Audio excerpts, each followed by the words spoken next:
Ley N grados 46. Nunca se muestre demasiado perfecto. Criterio. Siempre es peligroso mostrarse superior a los demás, pero lo más peligroso de todo es parecer libre de toda falla o debilidad. La envidia genera enemigos silenciosos.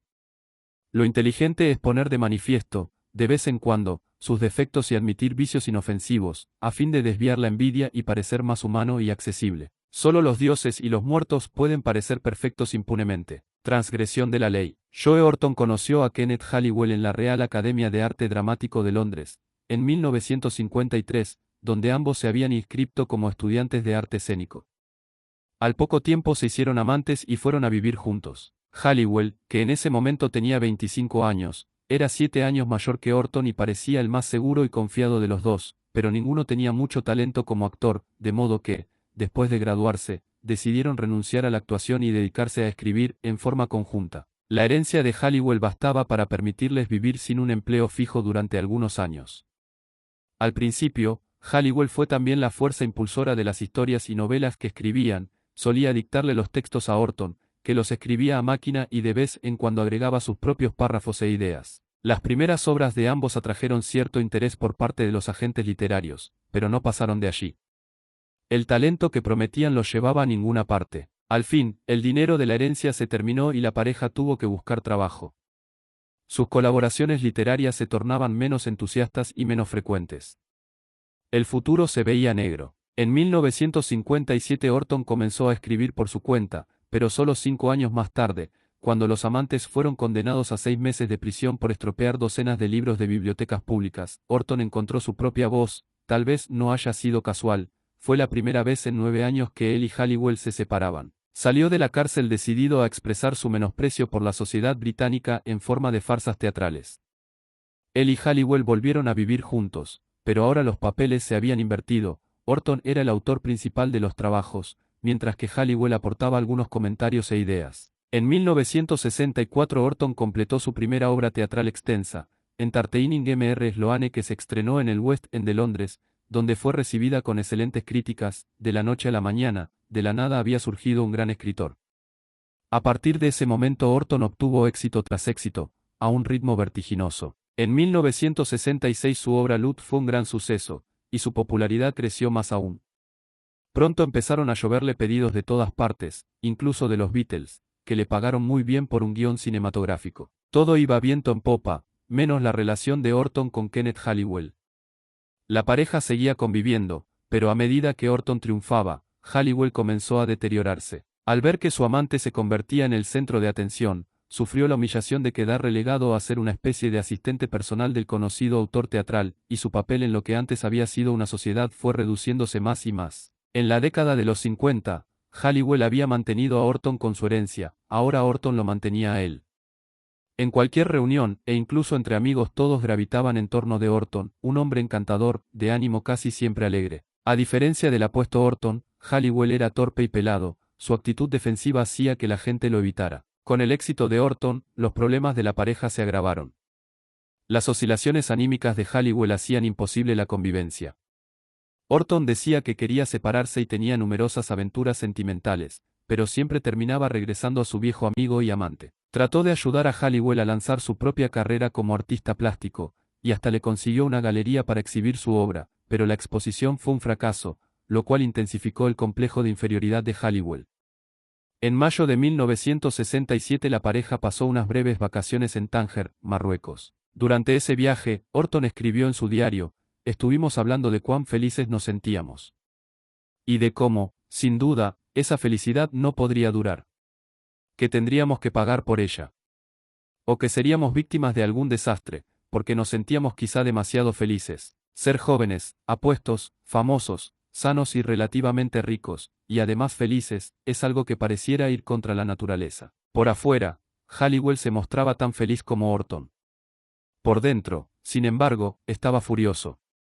Y 2 meses después, la mañana del 10 de agosto de 1967, a pocos días de haber ayudado a Orton a dar los toques finales a la siniestra farsa What the Butler Show, sin duda su obra maestra, Kenneth Halliwell asesinó a Joe Orton con reiterados golpes de martillo en la cabeza. Luego ingirió 21 pastillas para dormir y murió a su vez. Dejó una nota que decía: si leen el diario de Orton, todo quedará explicado. Interpretación. Kenneth Halliwell había tratado de disfrazar su deterioro como enfermedad mental, pero los diarios de Joe Orton le hicieron ver la verdad, su enfermedad era pura y simple envidia. Los diarios de Orton, que Halliwell leía a escondidas, relataban los días en que la pareja vivía como iguales y luchaba por lograr reconocimiento. Después de que Orton alcanzó el éxito, los diarios comenzaron a reflejar el humor taciturno de Halliwell, sus comentarios ofensivos en las reuniones, su creciente sensación de inferioridad. Todo esto era narrado por Orton con una distancia que rayaba en el desprecio. De los diarios surgía con claridad la amargura de Halliwell ante el éxito de Orton. Al fin, lo único que le habría causado cierta satisfacción habría sido que Orton fracasara también, que una de sus obras resultara un fiasco, de ese modo ambos habrían podido consolarse mutuamente en la desgracia, como en los primeros años de la relación. Cuando sucedió lo opuesto, a medida que Orton se volvía cada vez más exitoso y reconocido, Halliwell recurrió a lo único que volvería a igualarlos, la muerte. Con el asesinato de Orton, Halliwell se hizo casi tan célebre como su amigo, aunque en forma póstuma. Joe Orton solo comprendió en parte el deterioro de su amante. Su intento de ayudar a Halliwell a iniciar una carrera en las artes plásticas fue recibido como lo que era, caridad y culpa. Orton, básicamente, habría tenido dos posibles soluciones a su problema: minimizar su propio éxito y mostrar algún defecto, de modo de neutralizar la envidia de Halliwell, o bien, una vez que hubo comprendido la naturaleza del problema, podría haber huido como si Halliwell fuese una serpiente venenosa, cosa que de hecho era, una serpiente de envidia. Una vez que la envidia empieza a carcomer a alguien, todo cuanto haga el objeto de esa envidia solo la hace crecer. Y, en algún momento, el envidioso atacará. Solo una minoría triunfa en el juego de la vida, y los integrantes de esa minoría inevitablemente despiertan la envidia de quienes los rodean. Una vez que usted conozca el éxito, la gente que usted más debe temer es aquella que tiene más cerca, en su propio círculo, los amigos y conocidos que usted, con su triunfo, ha dejado atrás. Los sentimientos de inferioridad les roerán las entrañas. Pensar en el éxito de usted solo acentúa la sensación de estancamiento o fracaso que experimentan. La envidia, que el filósofo Kierkegaard denominó desdichada admiración, empieza a instalarse. Usted no podrá verla, pero algún día llegará a sentirla, a no ser que aprenda estrategias para neutralizarla, pequeños sacrificios a los dioses del éxito. O bien disimule su brillantez de vez en cuando, revelando defectos, debilidades o ansiedades, o atribuyendo su éxito a un mero golpe de suerte, o bien búsquese nuevos amigos. Nunca subestime el poder de la envidia. Observancia de la ley. La clase de los comerciantes y los gremios de artesanos, a quienes la Florencia medieval debía su prosperidad, habían creado una república que los protegía de la opresión de la nobleza. Dado que los cargos importantes solo podían ocuparse por unos pocos meses, nadie podía llegar a ejercer un dominio perdurable, y aunque esto significaba que los bandos políticos lucharan permanentemente por el control, el sistema se mantenía libre de tiranos y dictadores mezquinos. La familia Médicis vivió durante varios siglos bajo ese sistema sin destacarse mucho. En un principio fueron modestos boticarios y típicos ciudadanos de clase media. Solo en el siglo XIV, cuando Giovanni de Médicis amasó una modesta fortuna mediante la actividad bancaria, empezaron a surgir como una fuerza digna de tomar en cuenta. Tras la muerte de Giovanni, su hijo Cosimo se hizo cargo del negocio familiar y pronto demostró su gran talento en ese ramo. El negocio prosperó bajo su gestión, y los Médicis se convirtieron en una de las principales familias de banqueros en Europa. Pero tenían en Florencia un rival, a pesar del sistema republicano de la ciudad, una familia. Los Albizzi, a través de los años habían logrado monopolizar el control del gobierno, forjando alianzas que les permitían ocupar los puestos importantes siempre con su gente. Cosimo no se opuso a ello, por el contrario, dio su apoyo tácito a los Albizzi. Al mismo tiempo, mientras los Albizzi comenzaban a hacer ostentación de su poderío, Cosimo se mantuvo adrede en un segundo plano. Con el tiempo, sin embargo, ya resultaba imposible ignorar la fortuna de los Médicis, y en 1433, al sentirse amenazados por la familia de los banqueros, los Albizzi utilizaron sus influencias en el gobierno para hacer arrestar a Cosimo con el cargo de conspirar contra la República. Algunos de los Albizzi querían que Cosimo fuera ejecutado, otros temían que eso desencadenara una guerra civil. Al final decidieron exiliarlo de Florencia. Cosimo no apeló la sentencia, sino que se retiró en silencio. Sabía que en ocasiones es preferible dejar transcurrir el tiempo y pasar inadvertido. Al año siguiente los Albizzi comenzaron a fomentar en los ciudadanos el temor de que se intentaba establecer una dictadura. Entretanto, Cosimo se valió de su fortuna para seguir ejerciendo gran influencia en los negocios florentinos, incluso desde el exilio. Al fin, una guerra civil estalló en la ciudad, y en septiembre de 1434 los Albizzi fueron destituidos del poder y exiliados. Cosimo regresó de inmediato a Florencia, donde recuperó su posición, pero comprendió que se encontraba frente a una situación muy delicada. Si se mostraba ambicioso, como habían hecho los Albizzi, solo generaría oposición y envidia, lo cual tarde o temprano perjudicaría su negocio. Por otro lado, si se mantenía al margen del poder, dejaría abierta una brecha para que surgiera otro clan como los Albizzi y castigara a los Médicis por su éxito. Cosimo resolvió el problema de dos maneras: utilizó secretamente su riqueza para comprar influencia entre los ciudadanos clave, y ubicó a todos sus aliados, seleccionados con astucia entre la clase media, para disimular cualquier relación con él en posiciones importantes del gobierno. Quienes se quejaban de su creciente poderío político eran sometidos a fuerza de impuestos, o sus propiedades eran adquiridas por los banqueros aliados de Cosimo. La república solo sobrevivió en forma nominal. Quien la manejaba era Cosimo. Mientras entre bambalinas trabajaba para obtener el control de la ciudad, en público Cosimo mostraba otra cara. Cuando caminaba por las calles de Florencia, vestía con sencillez, no llevaba más que un sirviente y se inclinaba con respeto ante los magistrados y los ciudadanos mayores. Montaba en una mula en lugar de hacerlo en un caballo. Nunca hablaba de temas de importancia pública, a pesar de que controló las relaciones exteriores de Florencia durante más de 30 años. Daba dinero a diversas obras de caridad y mantenía lazos de amistad con los comerciantes florentinos. Financió la construcción de todo tipo de edificios públicos que llenaban a los florentinos de orgullo por su ciudad.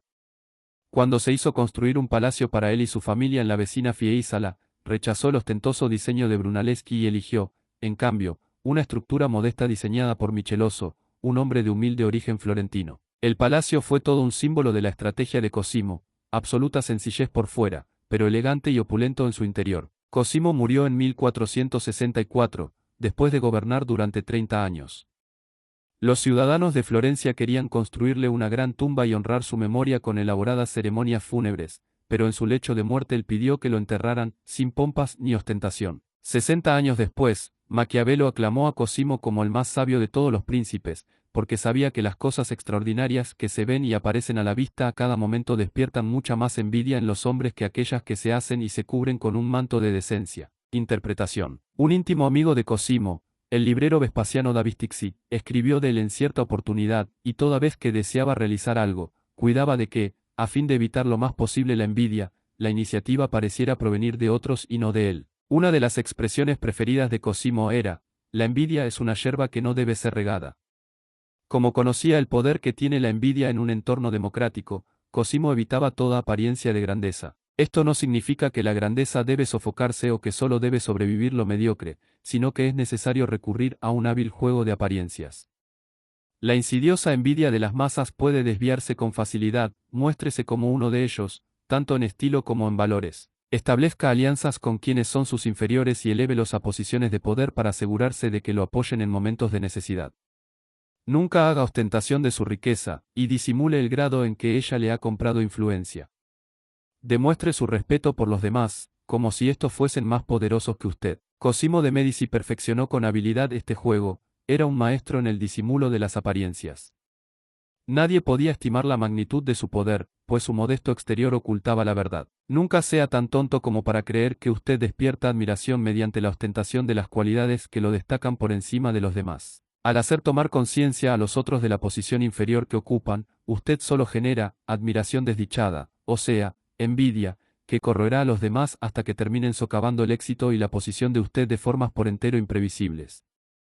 Solo el necio desafía a los dioses de la envidia haciendo ostentación de sus triunfos. El maestro del poder entiende que la apariencia de superioridad sobre los otros no tiene importancia alguna, lo que importa es la superioridad real. De todos los trastornos del alma, la envidia es el único que nadie admite tener. Plutarco, aproximadamente 46-120 DC. Claves para alcanzar el poder. Una de las cosas que más difíciles resultan al ser humano es manejar sus sentimientos de inferioridad.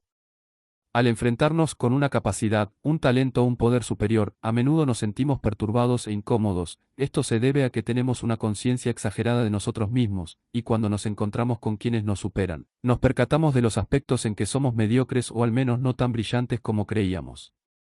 Esta perturbación de nuestra imagen personal no puede tolerarse mucho tiempo sin que despierten emociones negativas.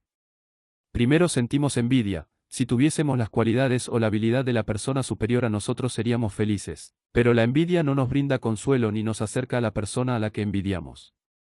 Tampoco podemos admitir que sentimos envidia, porque es un sentimiento que la sociedad condena. Mostrar envidia significa admitir que nos sentimos inferiores. Ante amigos cercanos podremos llegar a confesar nuestros deseos secretos y no realizados, pero nunca admitiremos sentir envidia. De modo que es un sentimiento clandestino. Lo disimulamos de muchas formas. Por ejemplo, encontramos motivos para criticar a la persona a la que envidiamos. Decimos que podrá ser más inteligente que nosotros pero no tiene valores morales o conciencia, o podrá tener más poder, pero ello se debe a que engaña y hace trampas. Si no la desprestigiamos, quizá la elogiemos en exceso, lo cual no es más que otra forma de disimular la envidia. Hay diversas estrategias para manejar la insidiosa y destructiva envidia. Primero, acepte el hecho de que siempre habrá individuos que de algún modo serán superiores a usted, y acepte también que usted podrá llegar a envidiarlos.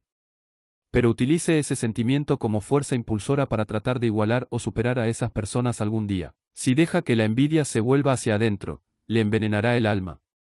Expúlsela y podrá elevarse más alto. En segundo lugar, comprenda que, a medida que vaya ganando mayor poder, quienes están debajo de usted le tendrán envidia. No lo demostrarán, pero es inevitable. No acepte ingenuamente la fachada que le muestran, aprenda a leer entre líneas las críticas, los pequeños comentarios sarcásticos, las virtuales puñaladas por la espalda, el elogio excesivo, la mirada de resentimiento.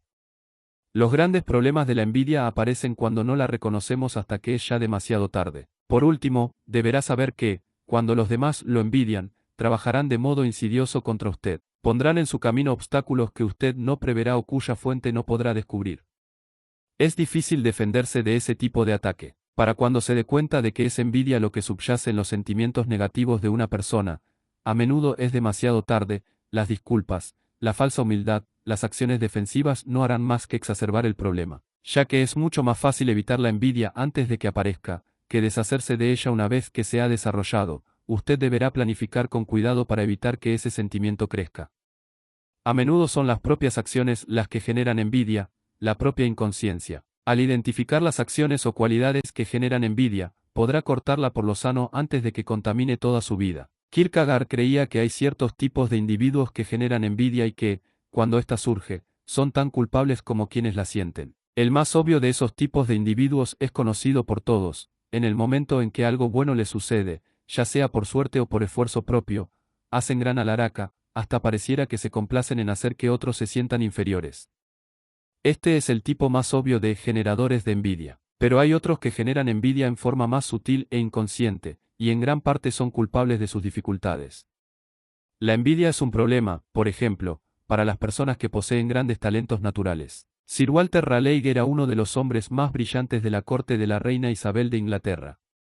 Era un científico capaz, escribía poesías que aún hoy se consideran las más hermosas de la época, era buen líder, activo empresario y gran capitán naval, y además un cortesano apuesto y encantador, que sedujo a la reina y llegó a ser uno de sus favoritos.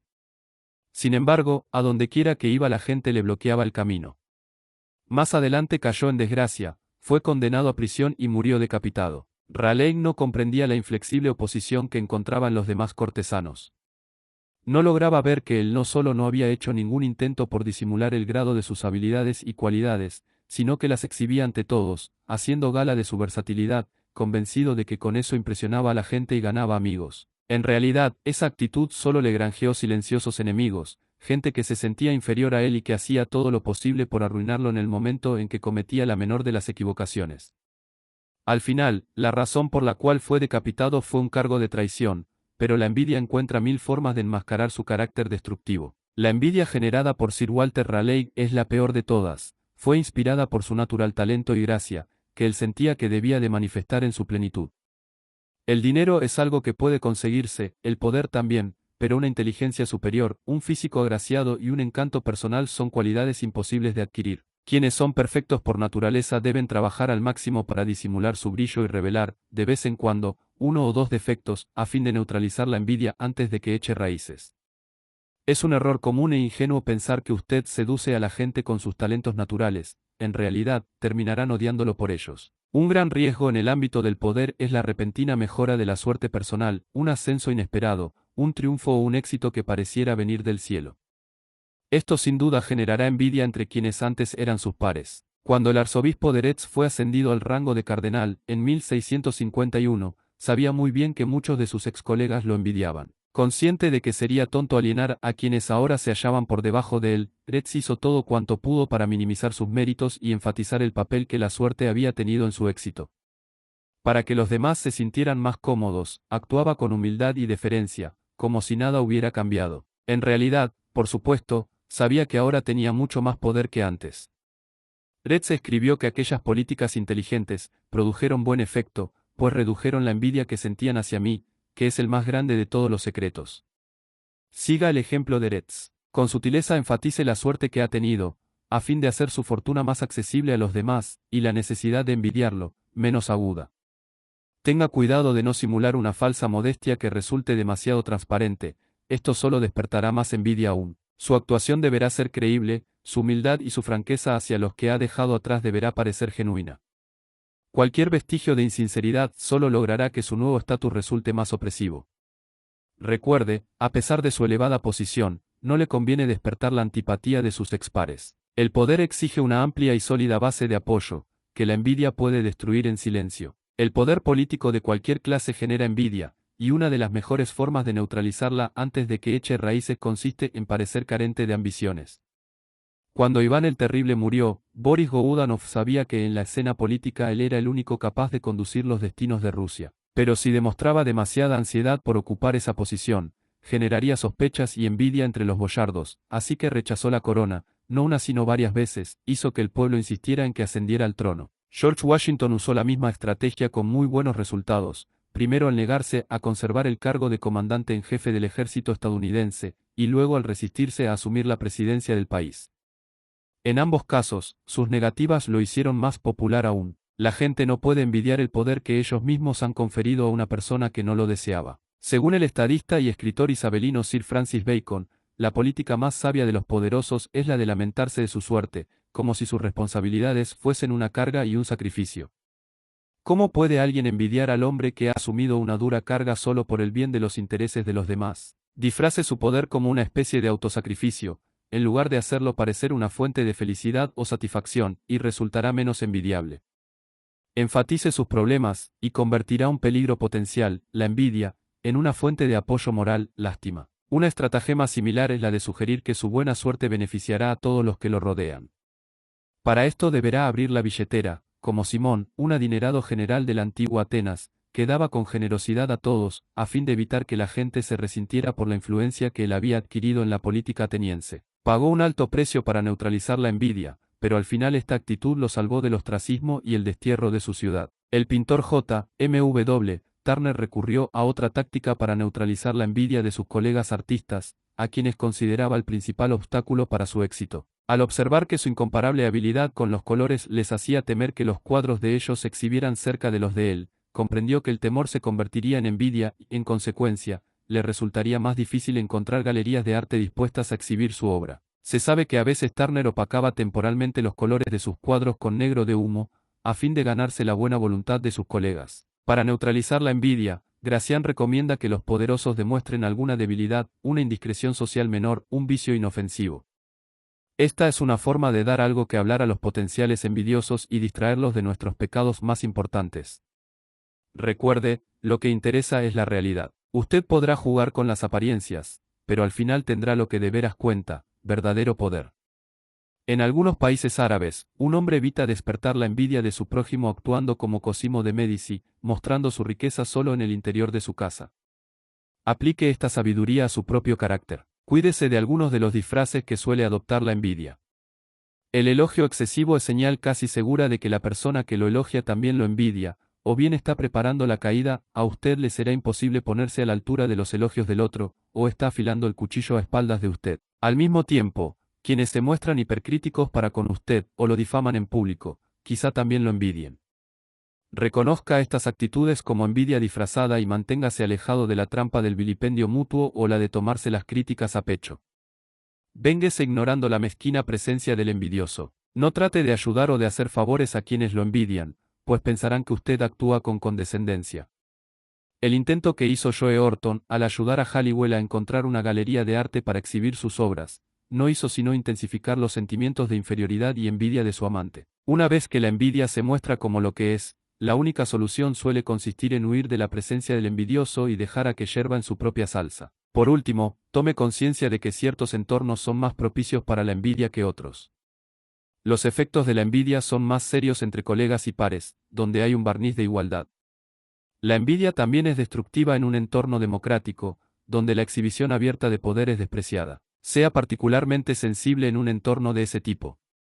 El cineasta Ingmar Bergman fue perseguido por las autoridades impositivas suecas porque se destacó en un país donde no se considera aceptable destacarse de entre la multitud. Es casi imposible evitar envidia en tales casos, y casi no puede hacer otra cosa que aceptarla con altura y no tomarla como algo personal. Como dijo Thoreau en cierta oportunidad, la envidia es el impuesto que debe pagar la distinción. Imagen: las malezas de un jardín. Aunque usted no las alimente, ellas se propagan a medida que usted riega el jardín. Usted podrá no darse cuenta, pero las malezas, altas y feas, terminarán invadiendo todo, impidiendo florecer a las plantas hermosas. Antes de que sea demasiado tarde, no riegue su jardín de manera indiscriminada. Destruya las malezas de la envidia no dándoles nada con que alimentarse. Autoridad. De vez en cuando revele un inocente defecto de carácter. Porque los envidiosos acusan a los más perfectos de pecar por no tener pecados. Se convierten en argos, con los ojos puestos en encontrar un error en la excelencia, es lo único que los consuela. No permita que la envidia escupa su veneno, simule alguna falla de valor o intelecto, a fin de desarmarla de antemano. Usted debe agitar su capote rojo ante los cuernos de la envidia, para salvar su inmortalidad. Baltasar Gracián, 1601 a 1658, invalidación. La razón de tratar con cautela a los envidiosos es que son muy indirectos y encontrarán innumerables formas de socavarlo. Sin embargo, en algunos casos tratarlos con cuidado no hará sino empeorar la envidia, pues ellos percibirán que usted se comporta con cautela y lo tomarán como otra señal de superioridad. Es por eso que usted debe actuar antes de que la envidia se arraigue. No obstante, una vez que la envidia se ha instalado, debido a un error que usted cometió, o no, a veces conviene optar por la acción opuesta, demuestre el máximo desdén hacia quienes lo envidian. En lugar de ocultar su perfección, hágala evidente. Convierta cada nuevo triunfo en una oportunidad para que el otro se retuerza de envidia. Así la buena fortuna y el poder que usted tiene se convierten en un infierno para el envidioso. Si usted alcanza una posición de poder inexpugnable, la envidia no podrá afectarla y gozará de la mejor de las venganzas. Los otros están atrapados en la envidia, mientras que usted está libre en su poder. Fue así como Miguel Ángel triunfó sobre el ponzoñoso arquitecto Bramante, que hizo que el Papa Julio rechazara el diseño que Miguel Ángel había realizado para su tumba. Bramante envidiaba el talento casi divino de Buonarroti, y a ese triunfo, el de abortar el proyecto de la tumba, quiso agregar otro, para lo cual impulsó al Papa a que encargara a Miguel Ángel la pintura de los murales de la Capilla Sistina. Como este proyecto insumiría años, Miguel Ángel no tendría tiempo material para crear ninguna de sus brillantes esculturas. Además, Bramante consideraba que Miguel Ángel no era en absoluto tan hábil en la pintura como en la escultura, de modo que las obras de la capilla arruinarían su imagen de artista perfecto. Miguel Ángel vio la trampa y quiso rechazar el trabajo, pero no podía negarse a un pedido del Papa, así que aceptó sin quejarse. Sin embargo, utilizó la envidia de Bramante para elevarse a niveles aún más altos, al hacer de las pinturas de la Capilla Sistina la más perfecta de todas sus obras. Cada vez que Bramante las veía o oía hablar de ellas, más oprimido se sentía por su propia envidia, la más dulce y duradera venganza que se puede lograr con un envidioso. Epígrafes. La parábola del hombre codicioso y el hombre envidioso. Un hombre codicioso y un hombre envidioso se encontraron con un rey. El rey les dijo: uno de ustedes puede pedirme algo y se lo daré, siempre y cuando yo le dé el doble al otro. El envidioso no quería ser el primero en pedir, porque su compañero recibiría el doble, y el codicioso no quería pedir primero, porque quería obtener lo máximo posible. Al fin, el codicioso insistió en que fuera el envidioso el primero en formular el pedido. Entonces el envidioso le pidió al rey que le arrancara un ojo. Parábola judía, de Seven Deadly Sins, Solomon Simal, 1992. Un admirador que siente que no puede ser feliz rindiéndose al objeto de su admiración elige convertirse en envidioso de lo que admira. Entonces comienza a hablar otro idioma, el objeto de su admiración es calificado de estúpido, insípido y extraño. La admiración es feliz entrega, la envidia es autoafirmación desdichada. Søren Kierkegaard, 1813 a 1855. Se necesita gran talento y habilidad para disimular los propios talentos y habilidades. La Rochefoucauld, 1613 a 1680. La envidia atormenta a Glauro. La diosa Minerva llegó hasta la casa de la envidia, una casa sucia, cubierta de oscuro y fétido fango. Se encuentra escondida en la profundidad de los valles, donde el sol no puede penetrar jamás y por donde no pasa viento alguno, una vivienda sombría, impregnada de un frío paralizante, que no conoce el fuego y siempre se encuentra envuelta en la más densa oscuridad. Cuando Minerva llegó a aquel lugar, se detuvo delante de la casa, y golpeó la puerta con la punta de su lanza, y ante el golpe las puertas se abrieron y revelaron a la envidia sentada adentro, ocupada en devorar un plato de carne de víbora, el alimento con que nutre su maldad. Al verla, Minerva apartó la mirada, pero la envidia se levantó pesadamente del suelo, dejando los cadáveres semidevorados, y salió de la casa arrastrando el paso. Cuando vio a la diosa en toda su belleza y luminosidad, con su resplandeciente armadura, gimió. El rostro de la envidia estaba enfermizamente pálido, todo su cuerpo era flaco y consumido, y además visqueaba en forma espantosa, sus dientes estaban descoloridos y putrefactos, sus ponzoñosos pechos tenían un tinte verde y de su lengua goteaba el veneno. Solo la visión del sufrimiento podía llevar una sonrisa a sus labios. Nunca supo de la dicha del sueño, pues su preocupación y su ansiedad la mantenían en permanente vigilia. Miraba con odio a los hombres de buena fortuna y se volvía más flaca ante la visión de uno de ellos. Royendo a otros y siendo roída, era su propio tormento. Minerva, a pesar de la repulsión que sentía, se dirigió brevemente a la envidia, diciéndole: «Instila tu veneno en una de las hijas de Cécrope, su nombre es Aglauro. Esto es lo que te pido». Sin una palabra más, la empujó hacia el suelo con su lanza y dejó la tierra, elevándose hacia las alturas. Por el rabillo del ojo, la envidia vio cómo la diosa se perdía de vista, murmurando y furiosa de que el plan de Minerva resultara exitoso. Luego tomó su cayado, rodeado por completo de zarzas espinosas, se envolvió en nubes negras y se alejó. Dondequiera que iba, aplastaba los campos floridos, hacía marchitar los pastos, dejaba mochas las copas de los árboles, y con su aliento contaminaba a la gente, sus ciudades y sus hogares. Hasta que al fin llegó a Atenas, el hogar de la gracia y la riqueza, pacífica y próspera. La envidia casi no pudo dominar el llanto al no ver motivo alguno para lágrimas. Luego entró en el cuarto de la hija de Cécrope y llevó a cabo las órdenes de Minerva. Tocó los pechos de la niña con su mano empapada en malicia, le llenó el corazón con agudas espinas y, rozándola con su aliento, hizo que el negro y malvado veneno se dispersara por su cuerpo hasta los huesos, instilando ponzoña en lo más profundo de su corazón. A fin de que la causa de su mal no tuviese que ser buscada muy lejos, colocó ante los ojos de Aglauro una visión de su hermana, del afortunado matrimonio de aquella hermana, con el dios Mercurio, y del dios en toda su belleza, y exageró la gloria de todo ello. Así Aglauro fue atormentada por tales pensamientos, y la celosa ira que ocultaba fue devorándole el corazón. Día y noche suspiraba, sin cesar torturada, y en su absoluta miseria fue consumiéndose en un lento declinar, como cuando el hielo se derrite bajo el ardiente sol. El fuego que se avivaba en su interior ante el pensamiento de la suerte y la buena fortuna de su hermana era como el arder de las malezas, que no estallan en llamas pero no por eso son menos consumidas por ese arder en rescoldo. Metamorfosis, Ovidio, 43 AC aprox, 18 DC. El envidioso se oculta con tanto cuidado como el secreto y libidinoso pecador, y se convierte en incesante inventor de tretas y estratagemas para ocultarse y enmascararse. De esa forma le resulta posible simular que ignora la superioridad de otros, esa superioridad le carcome el corazón, como si no los viese, ni los oyera, ni tuviese conciencia de ellos, ni jamás hubiese oído hablar de ellos. Es un maestro de la simulación. Por otro lado, trata con todas sus fuerzas de disimular y así evitar que cualquier forma de superioridad aparezca en cualquier situación.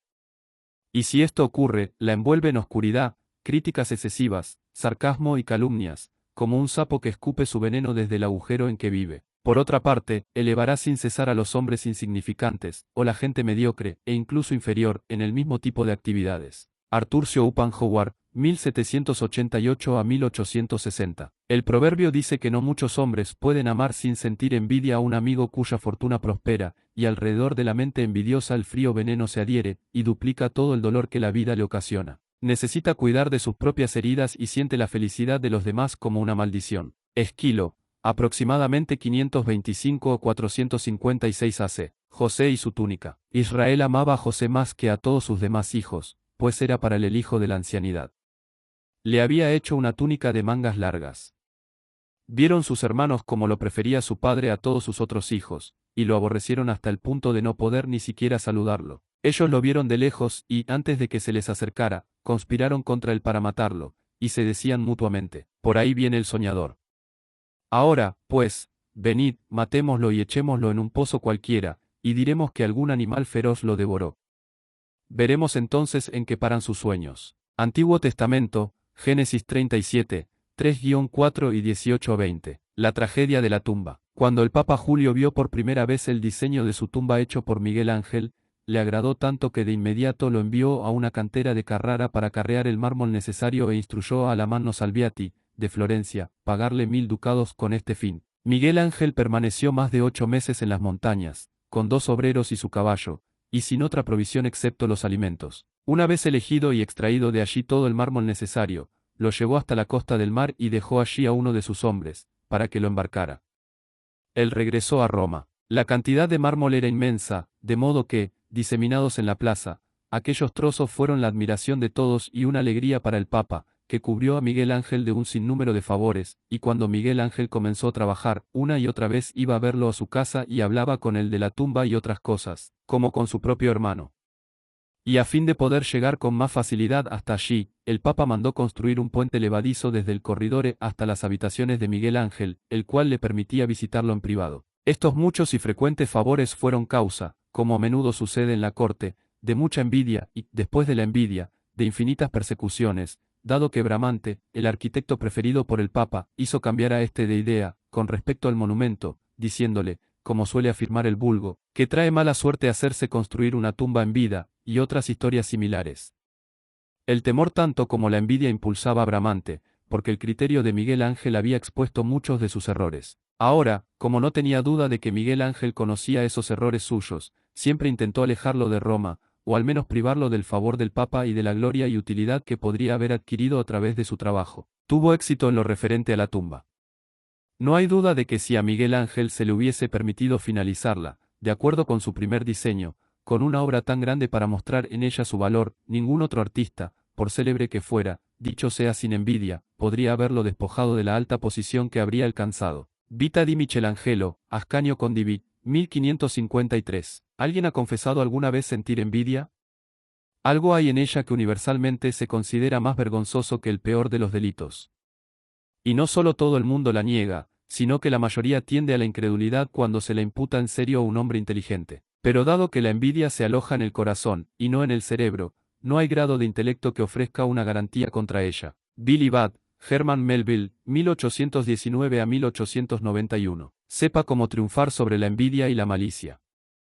Aquí el menosprecio, aunque prudente, en verdad cuenta poco. La magnanimidad es mejor. Una buena palabra referida a alguien que habla mal de usted es actitud por demás elogiosa, pues no hay venganza más heroica que la que se consigue gracias a los méritos y logros que frustran y atormentan al envidioso. Cada golpe de buena suerte es una vuelta más de la cuerda que lleva alrededor del cuello el maldispuesto, y el cielo del envidiado se convierte en el infierno del envidioso. Convertir nuestra buena fortuna en veneno para nuestros enemigos se considera el castigo más severo que podemos infligirles. El hombre envidioso no muere una sola vez, sino tantas como la persona a la que envidia oiga la voz del elogio. La eternidad de la fama del envidiado es la medida del castigo del envidioso, uno es inmortal en su gloria, y el otro en su miseria. La trompeta de la fama que pregona la inmortalidad para uno anuncia la muerte del otro, condenado a morir sofocado por su propia envidia. Baltasar Gracián, 1601 a 1658. Ley N grados 47. No vaya más allá de su objetivo original, al triunfar aprenda cuándo detenerse. Criterio. El momento del triunfo es a menudo el momento de mayor peligro. En el fragor de la victoria, la arrogancia y un exceso de confianza en sus fuerzas pueden llegar a impulsarlo más allá de la meta que se había propuesto en un principio y al ir demasiado lejos serán más los enemigos que se creará que los que logre vencer. No permita que el éxito se le suba a la cabeza. No hay nada como la estrategia y la planificación cuidadosa. Fíjese un objetivo y cuando lo alcance, deténgase. Transgresión de la ley. En el año 559 AC un joven llamado Ciro, formó un inmenso ejército a partir de las dispersas tribus de Persia y marchó contra su abuelo, Aastis, rey de los Medos. Lo derrotó con facilidad, se hizo coronar rey de Media y de Persia, y comenzó a forjar el gran imperio persa. En rápida sucesión, obtuvo victoria tras victoria. Ciro derrotó a Creso, rey de Lidia, y luego conquistó las islas jónicas y otros pequeños reinos, marchó sobre Babilonia y la aplastó. Ahora era conocido como Ciro el Grande, rey del mundo. Después de apoderarse de las riquezas de Babilonia, Ciro puso la mirada en el este, en las tribus semibárbaras del Masageto, una vasta región que se extendía cerca del mar Caspio. Feroz raza guerrera regida por la reina Tomiris, los masagetas carecían de las riquezas de Babilonia, pero Ciro decidió atacarlos de todos modos, pues se creía sobrehumano e invencible.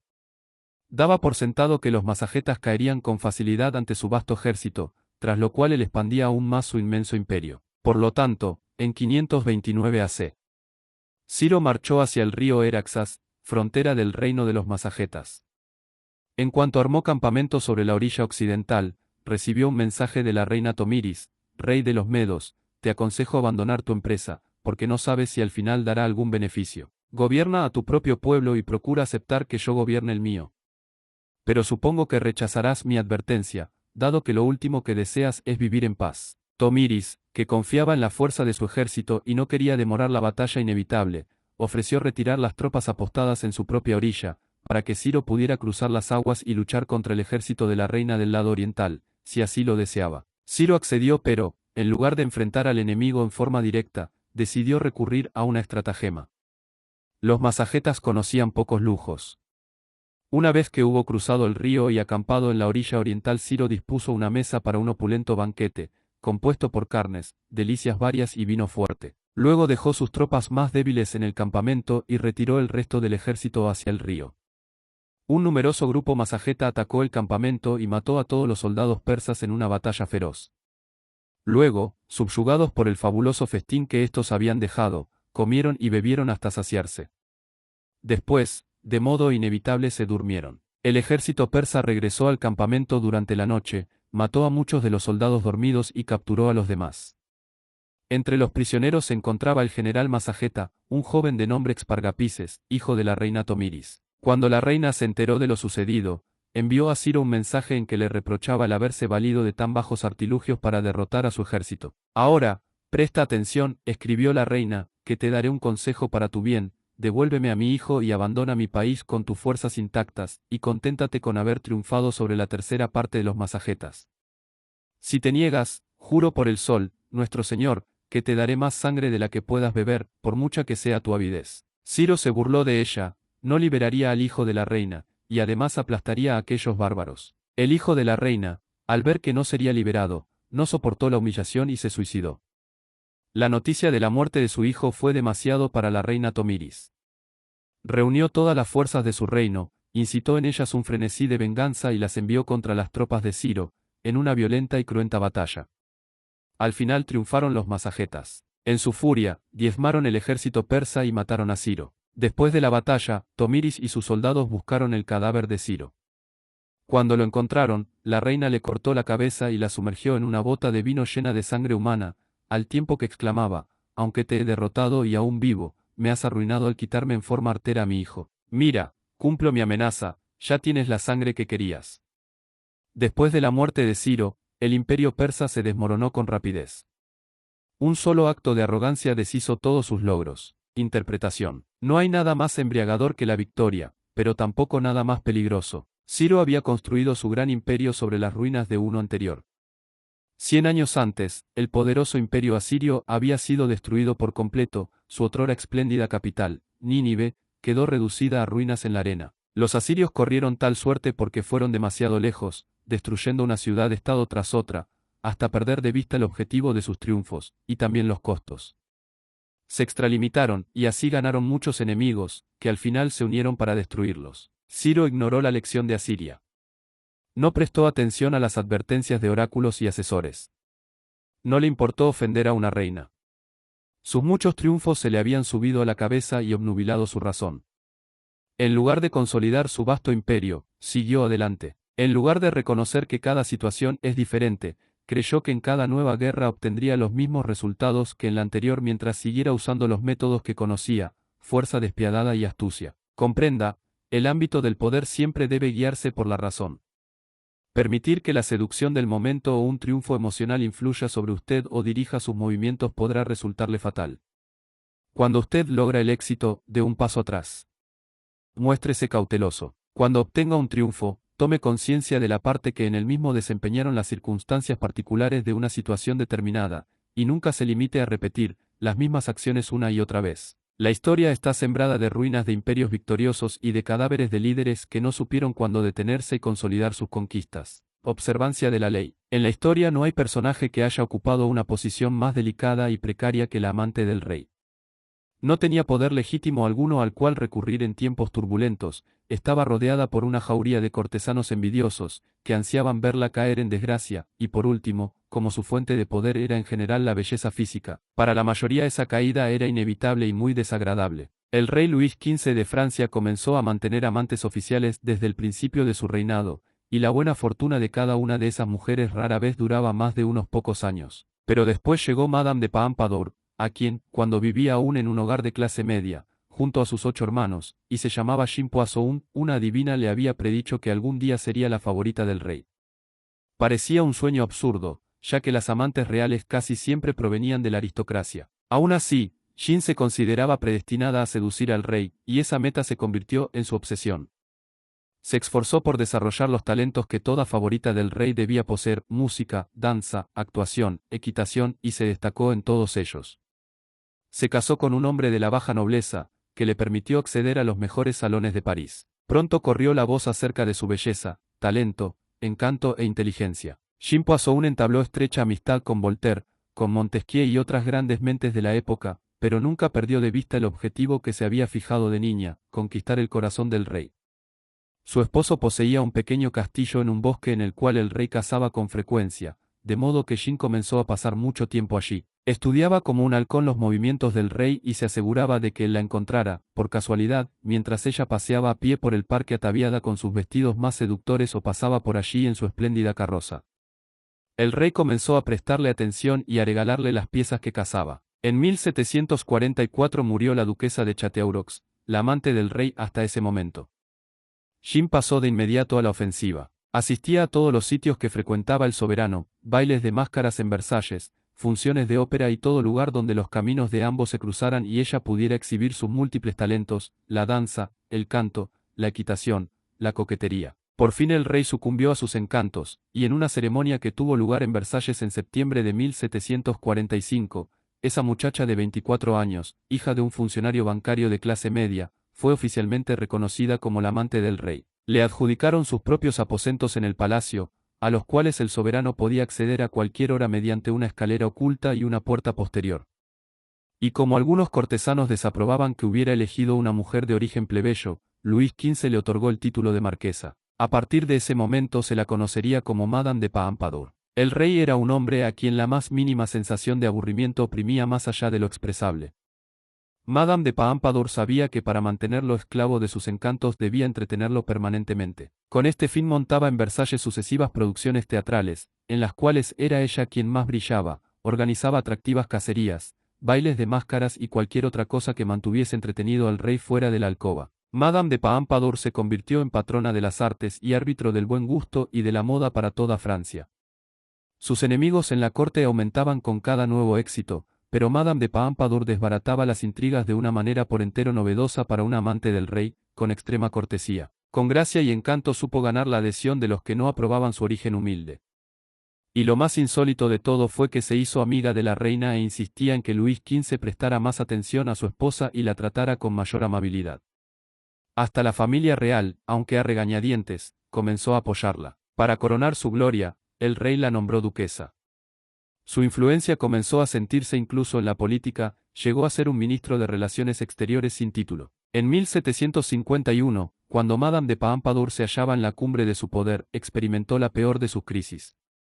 Físicamente debilitada por las crecientes responsabilidades de su posición, le resultaba cada vez más difícil satisfacer las exigencias del rey en la cama. Ese era, en general, el momento en que un amante llegaba al final de su carrera, por mucho que se esforzara por mantener su posición mientras declinaban su belleza y su sensualidad.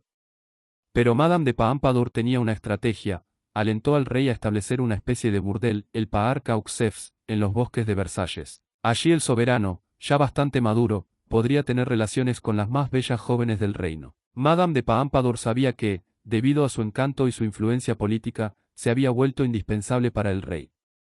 ¿Qué podía temer de una jovencita de 16 años, que carecía de su poder y su presencia?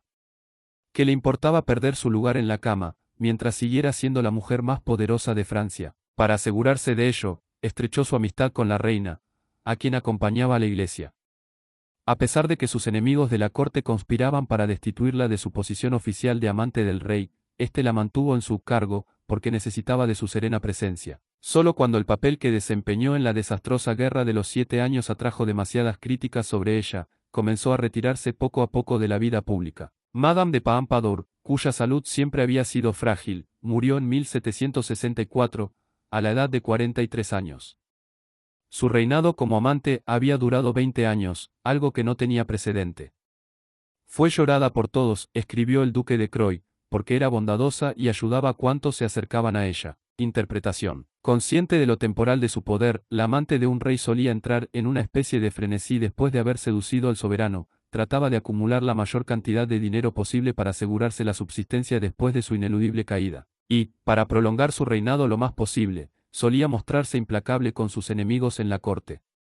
Es decir que su situación parecía exigirle una codicia y un carácter vengativo que a menudo aceleraban su caída. Madame de Pompadour triunfó donde todas las demás fracasaron, porque nunca forzó su buena suerte. En lugar de maltratar y manipular a los cortesanos desde su poderosa posición como amante del rey, procuraba ganar el apoyo de estos. Nunca manifestó el menor asomo de codicia o arrogancia.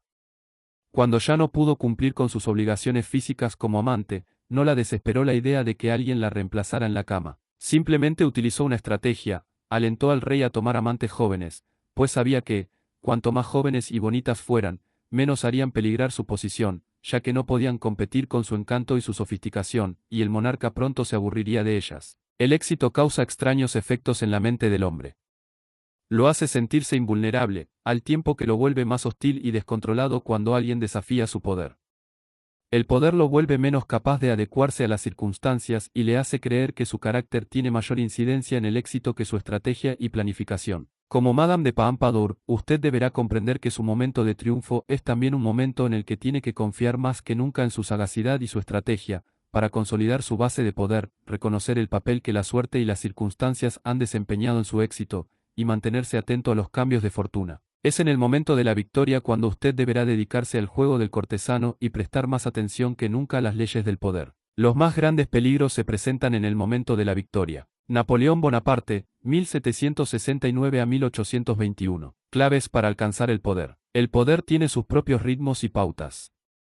Quienes alcanzan el éxito en este juego son aquellos que saben controlar esas pautas y variarlas a voluntad, haciendo tambalear a la gente mientras ellos fijan el ritmo. La esencia de la estrategia radica en controlar el hecho siguiente, y la euforia de la victoria puede alterar la capacidad de controlar lo que se avecina, de dos maneras diferentes.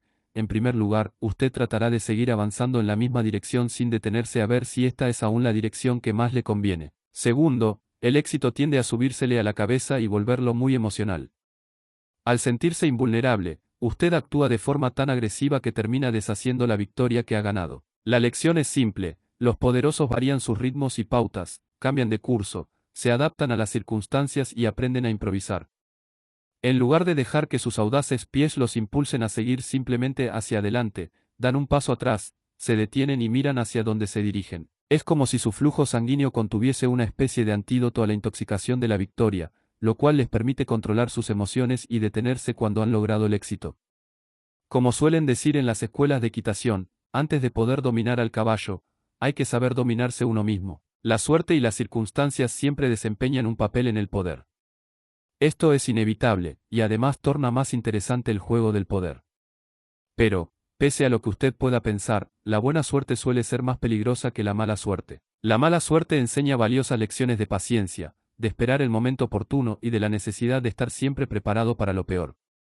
La buena suerte puede hacerle creer lo opuesto, que su brillante genialidad lo llevará adelante. Su suerte, de modo inevitable, dará un vuelco, en algún momento y cuando eso ocurra, usted estará desprevenido. Según Maquiavelo, esto fue lo que destruyó a César Borgia. Logró muchos triunfos y era un hábil estratega, pero tuvo la mala suerte de tener buena suerte, su padre era nada menos que un papa. Luego, cuando tuvo mala suerte de verdad, la muerte del padre no se hallaba preparado, y los muchos enemigos que se había forjado lo devoraron. La buena suerte que nos eleva o sella nuestro éxito nos presenta la oportunidad de abrir los ojos, la rueda de la fortuna volverá a arrojarnos hacia el abismo con la misma rapidez con que nos ha elevado hasta la cima. Si usted se prepara para la caída, es menos probable que ésta lo destruya cuando se produzca. La gente que tiene una racha de éxitos puede contraer una especie de fiebre, y por mucho que procuren conservar la calma, a menudo los que se hallan por debajo de ellos los presionan para ir más allá de los límites e internarse en aguas peligrosas.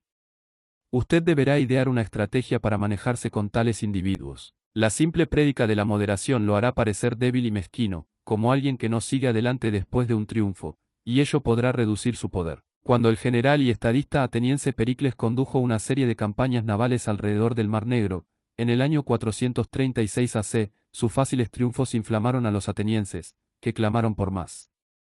Soñaban con conquistar Egipto, dominar Persia, llegar hasta Sicilia. Por un lado, Pericles frenaba esas peligrosas emociones advirtiendo sobre los peligros de la arrogancia.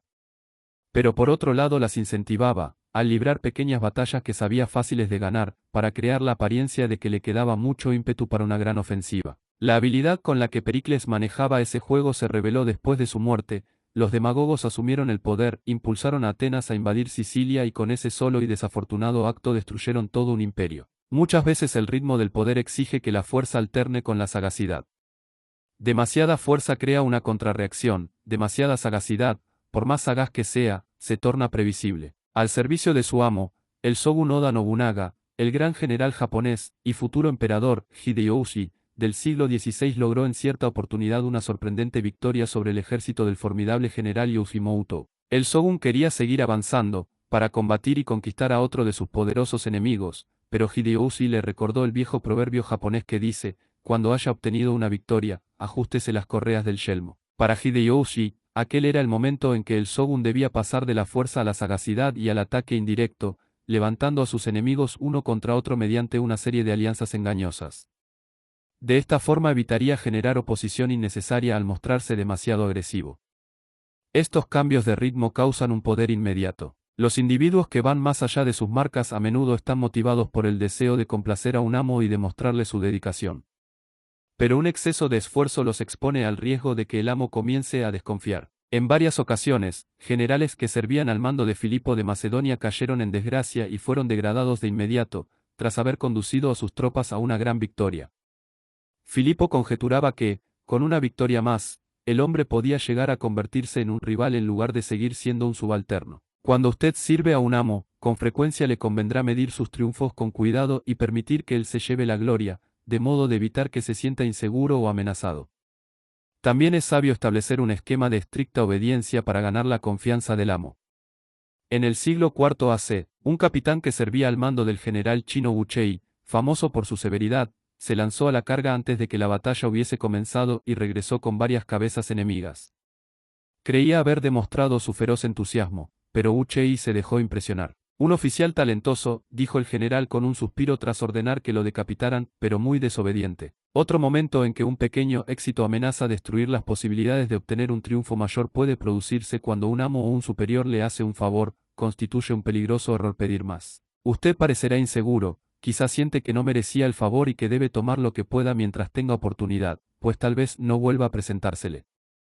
La reacción adecuada consiste en aceptar el favor con gracia y retirarse.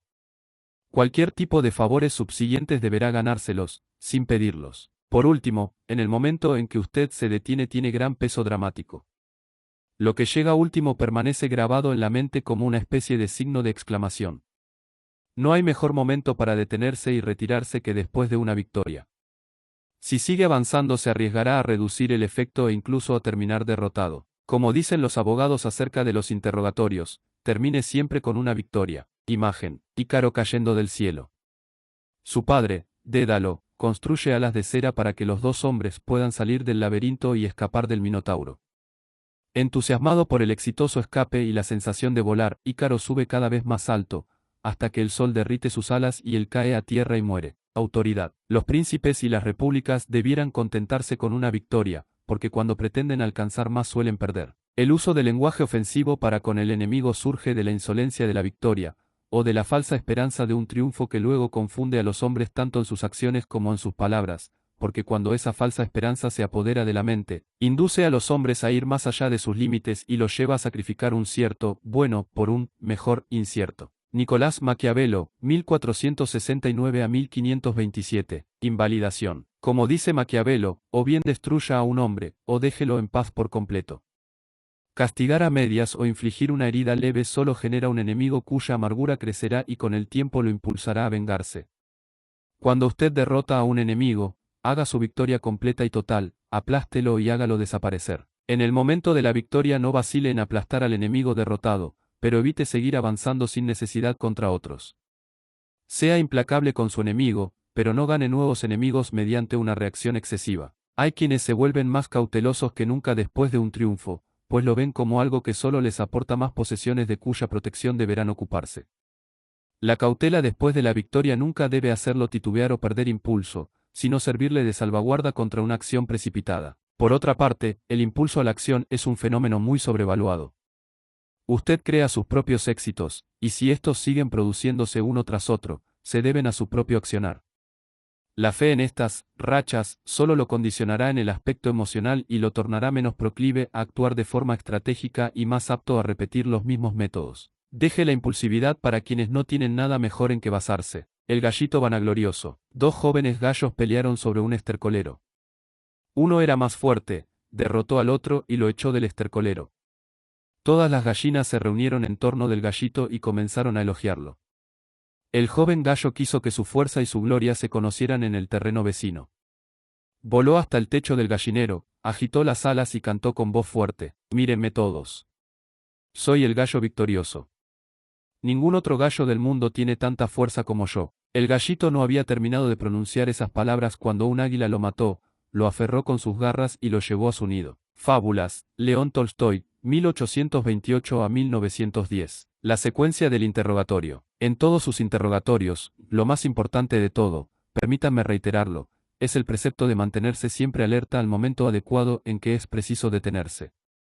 Nada es más importante que concluir el interrogatorio con un triunfo. Muchos abogados consiguen sorprender a un testigo en una seria contradicción, pero, no satisfechos con esto, siguen formulando preguntas y prolongan el interrogatorio hasta que se pierde por completo el efecto que había causado en el jurado la ventaja previa. The Art of Cross-Examination, Francis L. Wellman, 1913. El general que se extralimita. Leemos acerca de muchos casos como este, porque el general que mediante su valor ha conquistado un estado para su señor, y ha ganado gloria para sí mismo mediante su triunfo sobre el enemigo, y ha cargado a sus soldados de rico botín, adquiere necesariamente ante sus propios soldados, así como los del enemigo y ante los súbditos del príncipe, tan elevada reputación que su propia victoria puede tornarse desagradable y ser causa de aprensión para su príncipe. Porque como la naturaleza del hombre es ambiciosa, además de desconfiada, y no pone límites a la buena fortuna propia, no es imposible que la sospecha que pueda surgir de pronto en la mente del príncipe, provocada por la victoria del general, sea agravada por expresiones altaneras o actos insolentes por parte de éste.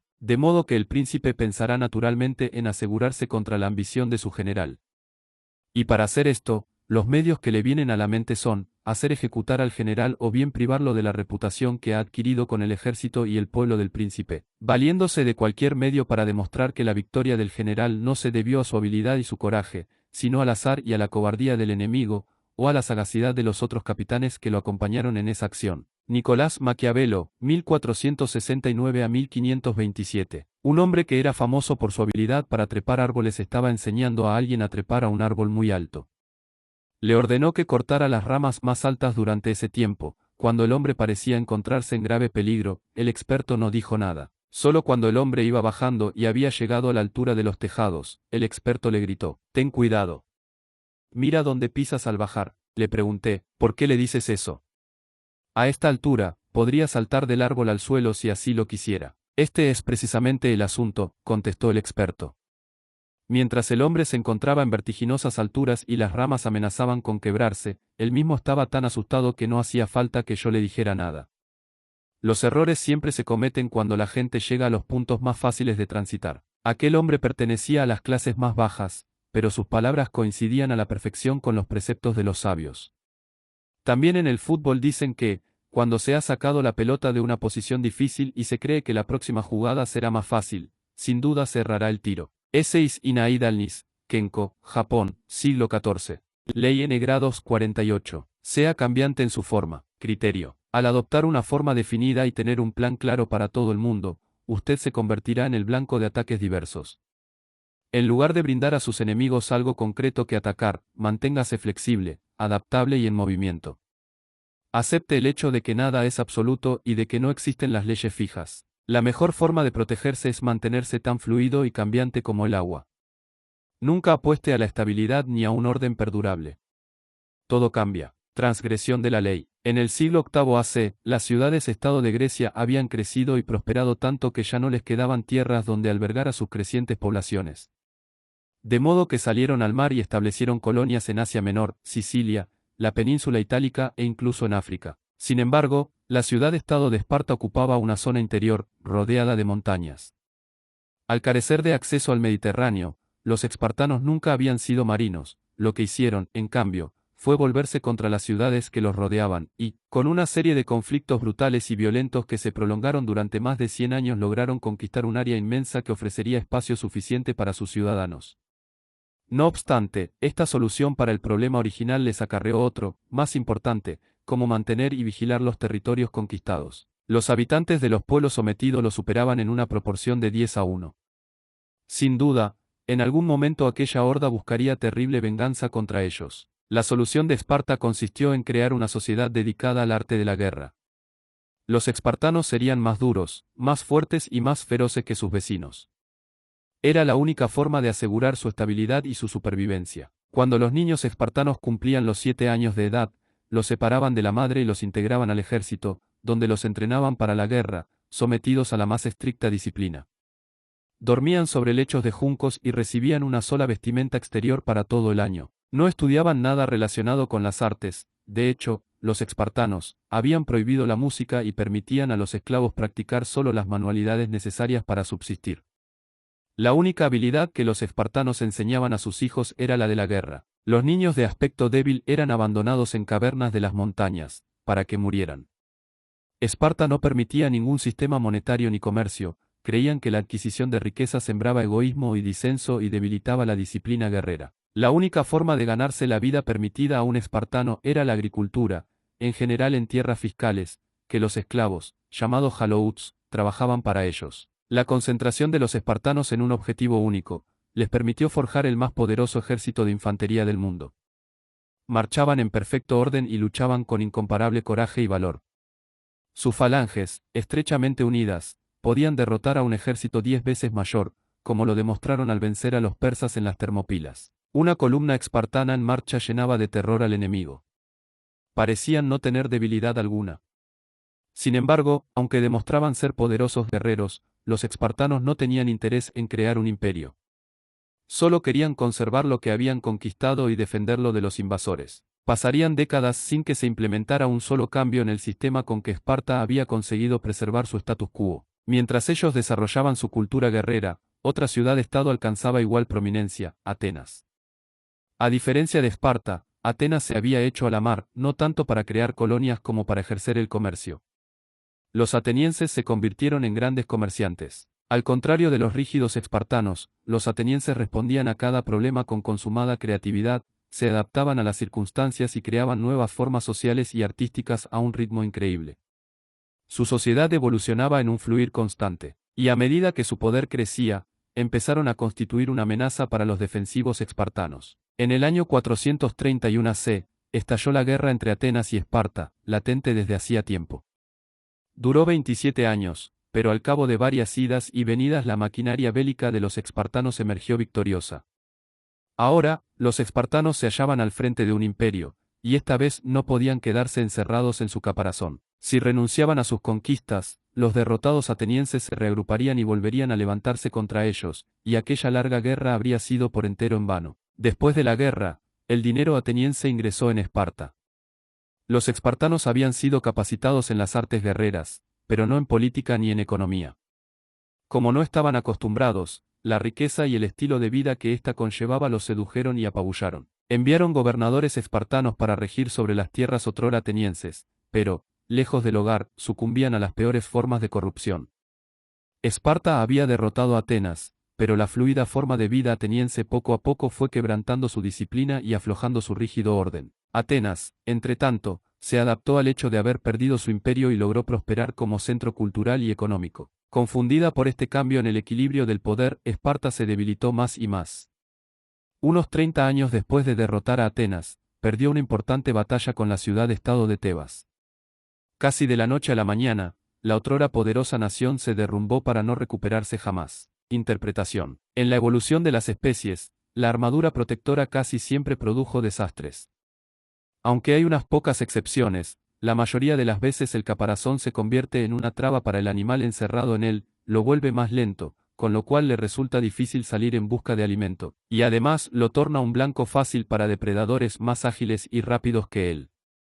Los animales que pueden levantar vuelo o sumergirse en las aguas, que se mueven con rapidez y de manera impredecible, son infinitamente más poderosos y están más seguros. Al verse ante un problema serio, controlar un grupo numéricamente superior, Esparta reaccionó como un animal que desarrolla una coraza para protegerse del medio ambiente. Como la tortuga, los espartanos sacrificaron movilidad por seguridad. Lograron preservar su estabilidad durante 300 años, pero, ¿a qué costo? No tenían otra cultura que el ejercicio de la guerra, carecían de artes para expresarse y liberar tensiones, y se encontraban en un estado de ansiedad constante por mantener el status quo. Mientras sus vecinos se hacían a la mar y aprendían a adaptarse a un mundo en constante fluctuación, los espartanos se sepultaron en su propio sistema. La victoria significaría nuevas tierras para gobernar, cosa que no querían. La derrota significaría el fin de su máquina militar, cosa que tampoco querían. Solo la estasis les permitía sobrevivir. Pero nada en el mundo puede permanecer estático para siempre, y el caparazón o el sistema que usted desarrolle para su protección algún día resultará ser su perdición. En el caso de Esparta, no fueron los ejércitos de Atenas lo que la derrotó, sino el dinero ateniense. El dinero fluye hacia donde tiene la oportunidad de llegar, no puede ser controlado ni adecuado a un esquema determinado. Es inherentemente caótico. Y, en el largo plazo, el dinero convirtió a Atenas en el conquistador, al infiltrarse en el sistema espartano y corroer su armadura protectora. En la lucha entre los dos sistemas, Atenas era lo bastante fluida y creativa como para adoptar nuevas formas, mientras que Esparta solo sabía ponerse más y más rígida, hasta que al fin se resquebrajó. Así es como funciona el mundo, ya se trate de animales, culturas o individuos.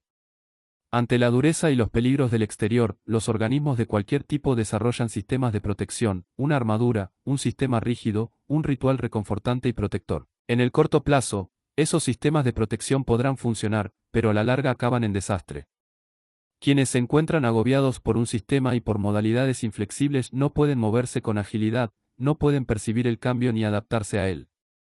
Avanzan con pesadez, cada vez más lentos, hasta sufrir el destino del brontosaurio. Aprenda a moverse con rapidez y adáptese, o de lo contrario lo devorarán. La mejor manera de evitar este destino consiste en cambiar de forma según las circunstancias. Ningún depredador puede atacar lo que no puede ver. Observancia de la ley. Concluida la Segunda Guerra Mundial, cuando los japoneses, que habían invadido China en 1937, fueron expulsados al fin, los nacionalistas chinos, al mando de Chiang Kai-shek, decidieron que había llegado el momento de aniquilar de una vez por todas a los comunistas, sus odiados rivales. En 1935 casi lo habían logrado, al forzarlos a emprender la larga marcha, la terrible retirada que los había diezmado en número. A pesar de que los comunistas se habían recuperado un tanto durante la guerra contra Japón, no sería difícil derrotarlos ahora. Solo controlaban algunas áreas rurales aisladas, disponían de un armamento poco sofisticado, carecían de experiencia militar y de cualquier tipo de entrenamiento, salvo la experiencia de guerra de guerrillas en las montañas, y además no controlaban ninguna región importante de China, con excepción de ciertas partes de Manchuria, que habían logrado ocupar después de que los japoneses se batieron en retirada. Chiang decidió enviar sus mejores fuerzas a Manchuria. Ocuparía las principales ciudades y, a partir de esas bases operativas, se extendería por la región industrial del norte y arrasaría con los comunistas. Una vez caída Manchuria, los comunistas se desmoronarían. En 1945 y 1946 el plan funcionó a la perfección, los nacionalistas se apropiaron con gran facilidad de las principales ciudades de Manchuria. Sin embargo, lo sorprendió ante la estrategia comunista, que, en vista de aquella crítica campaña, parecía carecer de sentido. Cuando los nacionalistas comenzaron a presionar en su avance, los comunistas se dispersaron hacia los rincones más remotos de Manchuria. Sus pequeñas unidades acosaban al ejército nacionalista, tendiéndole emboscadas aquí, retirándose inesperadamente allí, pero esas unidades dispersas nunca se unían, con lo cual resultaba muy difícil atacarlas. Tomaban una ciudad, solo para abandonarla pocas semanas después. Sin vanguardia ni retaguardia, se movían como el mercurio, sin permanecer nunca en un sitio, evasivos y cambiantes. Los nacionalistas atribuyeron esta actitud a dos cosas: cobardía ante una fuerza numéricamente superior e inexperiencia en estrategia. Mao Zedong, el líder comunista, era más poeta y filósofo que general, mientras que Chiang había estudiado técnicas bélicas, táctica y estrategia en Occidente y era fiel seguidor del autor militar alemán Karl von Clausewitz, entre otros. Sin embargo, en forma paulatina empezó a emerger un esquema organizado en los ataques de Mao. Después de que los nacionalistas tomaban las ciudades, dejando que los comunistas ocuparan lo que en general se consideraban áreas inservibles de Manchuria, los comunistas comenzaban a utilizar esos vastos espacios para rodear las ciudades. Cuando Chiang enviaba un ejército de una ciudad para reforzar otra, los comunistas rodeaban las tropas de rescate. De esa forma, las fuerzas de Chiang fueron divididas lentamente en unidades cada vez más pequeñas, aisladas una de otra, cortadas sus líneas de abastecimiento y comunicaciones. Los nacionalistas conservaban la superioridad de fuego, pero si no podían moverse, ¿de qué les servía? Una especie de terror invadió a los soldados nacionalistas. Los comandantes, situados a una confortable distancia del frente, podían reírse de Mao, pero los soldados que luchaban contra los comunistas en las montañas habían llegado a temer su escurridizo accionar. Ahora esos soldados se encontraban atrincherados en sus ciudades y veían cómo ese enemigo, que se movía como el veloz fluir del agua, los invadía desde todos los costados. Parecían ser millones. Los comunistas atacaron también el espíritu de los soldados, bombardeándolos con propaganda partidaria para debilitarles la moral y presionarlos para que desertaran y se pasaran a las filas contrarias. Las tropas nacionalistas comenzaron a rendirse mentalmente. Sus ciudades, rodeadas y aisladas, empezaron a desmoronarse aún antes de sufrir un ataque directo, una tras otra, en rápida sucesión, cayeron todas. En noviembre de 1948 los nacionalistas cedieron Manchuria a los comunistas, un golpe humillante para ese ejército técnicamente superior, y que resultó ser decisivo en la guerra. Al año siguiente los comunistas eran los dueños de China. Interpretación. Los dos juegos de mesa que más se aproximan a las estrategias bélicas son el ajedrez y el asiático Go. En el ajedrez el tablero es pequeño. En comparación con el Go, el ataque es relativamente rápido y conduce de modo directo a una batalla decisiva. Raras veces vale la pena retirarse o sacrificar piezas, las cuales deben concentrarse en áreas clave. El Go es mucho menos formal. Se juega sobre una gran grilla, con 361 intersecciones, es decir, unas 6 veces más que en el ajedrez. Las fichas, blancas y negras, un color para cada adversario, se colocan en las intersecciones del tablero, una por vez, donde quiera que uno decida. Una vez que todas las fichas, 52 por participante, se hayan dispuestas, el objetivo es aislar las fichas del adversario, rodeándolas. Una partida de Go, llamado Weiqi en China, puede durar hasta 300 jugadas. La estrategia es más sutil y fluida que en el ajedrez y se desarrolla con mayor lentitud. Cuanto más complejo sea el diseño que las fichas formen inicialmente en el tablero, tanto más difícil le resultará al adversario comprender la estrategia del otro. No vale la pena luchar por controlar un área en particular, hay que pensar en términos más amplios, estar preparado para sacrificar un área a fin de llegar a dominar, con el tiempo, todo el tablero. Lo que se busca no es una posición atrincherada, sino gran movilidad. Con esa movilidad es posible aislar al adversario en pequeñas áreas y luego rodearlo. El objetivo no es matar directamente las fichas del contrincante, como en el ajedrez, sino inducir una especie de parálisis y colapso general. El ajedrez es lineal, centrado en las posiciones y agresivo. El Go es no lineal y fluido. La agresión es indirecta hasta el final del juego, cuando el ganador puede rodear las fichas del adversario a un ritmo más acelerado. Los estrategas militares chinos han sido influidos por el Go durante siglos. Sus proverbios se han aplicado a la guerra una y otra vez. Mao Zedong era adicto al Weiqi, y los preceptos del juego se reflejaban en sus estrategias. Un concepto clave del Weiqi, por ejemplo, es el de utilizar de manera ventajosa la dimensión del tablero, dispersándose en todas las direcciones, de modo que el adversario no pueda adivinar los movimientos de uno de modo simple y lineal. Todo chino, escribió Mao en cierta oportunidad, debiera involucrarse conscientemente en esta guerra de tablero contra los nacionalistas. Si usted ubica a sus hombres en un diseño semejante, su adversario se perderá mientras trata de imaginar cuál es la estrategia. O bien pierde tiempo persiguiéndolo o, como fue el caso de Chiang Kai-shek, supone que usted es incompetente y descuida su propia protección. Y si se concentra en áreas específicas, como aconseja la estrategia occidental, se convierte en blanco fácil para ser rodeado. En la guerra al estilo Weiqi, usted rodea el cerebro del enemigo, mediante juegos mentales, propaganda y tácticas de irritación para confundir y desalentar.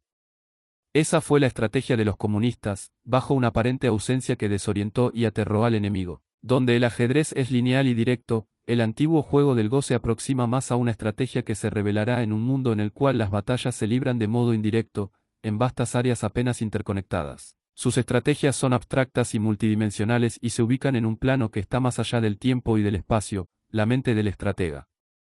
En esta forma fluida de guerra se valoran los movimientos por sobre las posiciones. Su velocidad y su movilidad hacen que sus movimientos sean impredecibles. Al no poder comprenderlo, el enemigo no conseguirá establecer una estrategia propia para derrotarlo. En lugar de concentrarse en áreas particulares, esta forma indirecta de guerrear se expande y extiende, así como puede aprovechar las ventajas de la enorme y desconectada naturaleza del mundo real. Sea como el vapor, no ofrezca a su adversario un sólido frente de ataque, observe cómo el otro se agota al perseguirlo y trata de manejar la modalidad elusiva y escurridiza que usted le presenta. Solo una naturaleza amorfa le permitirá sorprender realmente a sus enemigos, para cuando ellos se den cuenta de dónde está usted y qué va a hacer, ya será demasiado tarde. Cuando usted quiere combatirnos, no se lo permitimos y no puede encontrarnos. Pero cuando nosotros queremos combatirlo a usted, nos aseguramos de que usted no pueda escapar y de que podamos golpearlo de lleno y exterminarlo.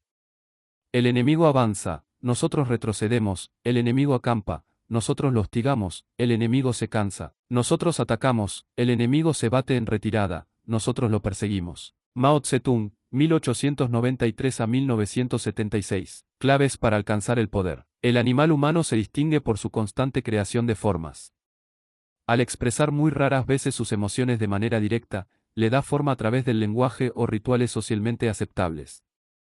No podemos comunicar nuestras emociones sin algún tipo de forma. Sin embargo, las formas que creamos cambian de manera constante, en moda, en estilo, en todos los fenómenos humanos que representan el humor y el estado de ánimo del momento. Constantemente alteramos las formas que hemos heredado de las generaciones previas, y estos cambios son signos de vida y vitalidad. La verdad es que las cosas que no cambian, las formas que se vuelven rígidas, terminan pareciéndonos muertas y las destruimos. Es entre los jóvenes donde se observa esto con toda claridad, incómodos con las formas que la sociedad les impone, sin una identidad formada, juegan con sus propios caracteres, probándose una diversidad de máscaras y poses para expresarse. Esa es la vitalidad que impulsa el motor de la forma y crea constantes cambios de estilo. Los poderosos son a menudo personas que en su juventud han demostrado enorme creatividad para expresar algo nuevo mediante nuevas formas. La sociedad les otorga poder porque ansía la renovación y la premia con generosidad. El problema surge más tarde, cuando esos jóvenes creativos se tornan conservadores y posesivos, ya no sueñan con crear nuevas formas, sus identidades están demarcadas, sus hábitos se han congelado y su rigidez los convierte en blancos fáciles. Todo el mundo conoce o intuye el próximo paso que darán. En lugar de imponer respeto, generan aburrimiento, bájese del escenario, decimos, deseosos de que otra persona, más joven, diferente, nos entretenga. Cuando permanece encerrado en el pasado, el poderoso resulta cómico, una fruta demasiado madura que espera caer del árbol. El poder solo puede crecer y desplegarse si es flexible en sus formas. Ser cambiante en las formas que se adoptan no significa ser amorfo, todo tiene una forma, esto es algo imposible de evitar. La no forma del poder se parece más al agua, o al mercurio, que adopta la forma de lo que lo rodea. Como cambia constantemente, nunca es predecible. Los poderosos crean formas sin cesar y su poder proviene de la rapidez con que son capaces de cambiar.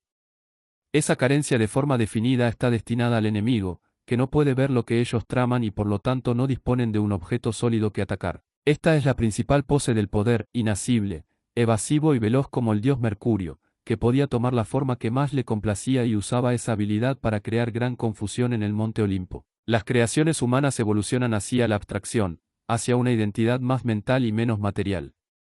Esta evolución se evidencia en el arte que en este siglo hizo el gran descubrimiento de la abstracción y el conceptualismo. También se lo puede ver en política, que a través del tiempo se ha vuelto menos abiertamente violenta, más complicada, indirecta y cerebral. La guerra y la estrategia han seguido este modelo. La estrategia comenzó con la manipulación de ejércitos en tierra, dispuestos en formaciones ordenadas. En tierra, la estrategia es relativamente bidimensional y es controlada por la topografía. Pero todas las grandes potencias han terminado por volcarse hacia el mar, tanto para el comercio como para la colonización. y para proteger sus rutas comerciales debieron aprender a luchar en el mar. La guerra marítima requiere tremenda creatividad y capacidad de pensamiento abstracto, dado que las líneas cambian de modo constante. El capitán de navío se destaca por su habilidad de adaptarse a la literal fluidez del medio y confundir al enemigo con formas abstractas y difíciles de prever. Opera en una tercera dimensión, la mente. En tierra, la guerra de guerrillas también demuestra esa evolución hacia la abstracción. T.E. Lawrence fue quizás el primero de los estrategas modernos en desarrollar y practicar la teoría en que se basa este tipo de guerra.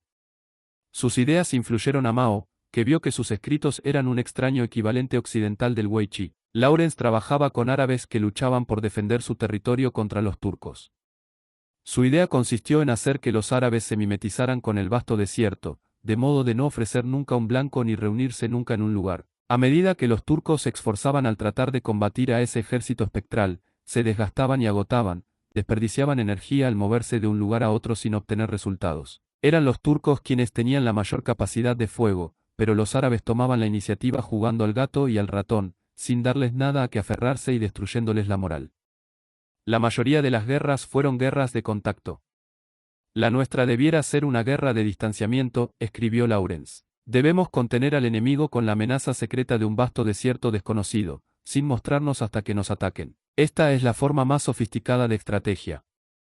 La guerra del enfrentamiento directo es demasiado peligrosa y costosa, lo indirecto y evasivo permite lograr mejores resultados a un costo mucho menor. El principal costo, en realidad, es el mental, el pensamiento y la planificación que exige alinear las fuerzas en un esquema disperso y socavar la mente y la psicología del adversario.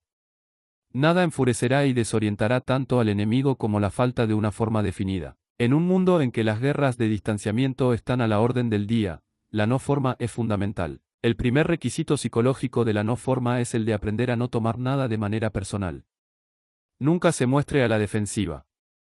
Cuando actúa a la defensiva, usted muestra sus emociones y revela una forma clara. Sus adversarios se darán cuenta de que han tocado un nervio, un talón de Aquiles, y volverán a golpearlo una y otra vez. De modo que entrénese para no tomar nada en forma personal. Sea como una pelota enjabonada que nadie puede sostener, no permita que nadie vea qué es lo que lo afecta o hiere, ni cuáles son sus puntos débiles. Mantenga su rostro como una máscara sin forma y terminará enfureciendo y desorientado a sus intrigantes colegas y adversarios. Un hombre que supo utilizar esta técnica fue el barón James Rothschild. Como judío alemán en París, inmerso en una cultura hostil a los extranjeros, Rothschild nunca tomaba como algo personal cualquier ataque que le hicieran, ni se mostraba herido de modo alguno. Además, iba adaptándose al clima político del momento, cualquiera que fuere, la cartonada y formal restauración de la monarquía de Luis XVIII, el reino burgués de Luis Felipe, la Revolución Democrática de 1848, el surgimiento de Luis Napoleón, coronado emperador en 1852. Rothschild los aceptaba a todos y se mimetizaba con el entorno. Podía darse el lujo de parecer un hipócrita o un oportunista, porque lo valoraban por su dinero, no por su política, su dinero era la moneda del poder. Mientras se adaptaba y prosperaba, sin mostrar forma alguna por fuera, la mayoría de las otras grandes familias que al comienzo del siglo poseían inmensa fortuna se arruinaron en los complejos vaivenes sociopolíticos y económicos. Al aferrarse al pasado, se tornaban visibles. A lo largo de la historia, el estilo de gobernar por medio de la no forma fue practicado con preferencia por reinas que regían solas. Una reina se encuentra en una posición radicalmente distinta que un rey, por ser mujer, sus súbditos y cortesanos suelen dudar de su habilidad para gobernar y de su fuerza de carácter. Si se inclina por una de las partes en algún forcejeo ideológico, la acusan de actuar por motivaciones emocionales. Por otra parte, si reprime sus emociones y asume el papel de monarca autoritaria, al estilo masculino, despierta aún mayores críticas. Ya sea por naturaleza o por experiencia, las reinas tienden a adaptar un estilo de gobierno flexible, que a la larga se revela más poderoso que la masculina forma directa. Dos líderes femeninas que constituyen un claro ejemplo de este estilo de gobierno sin forma definida son la reina Isabel I de Inglaterra y la emperatriz Catalina la Grande de Rusia. Durante las violentas guerras entre católicos y protestantes, Isabel mantuvo un curso intermedio. Evitó alianzas que la comprometerían con una u otra parte y a la larga perjudicarían al país. Se las ingenió para mantener la paz hasta que estuvo lo bastante fuerte para enfrentar una guerra.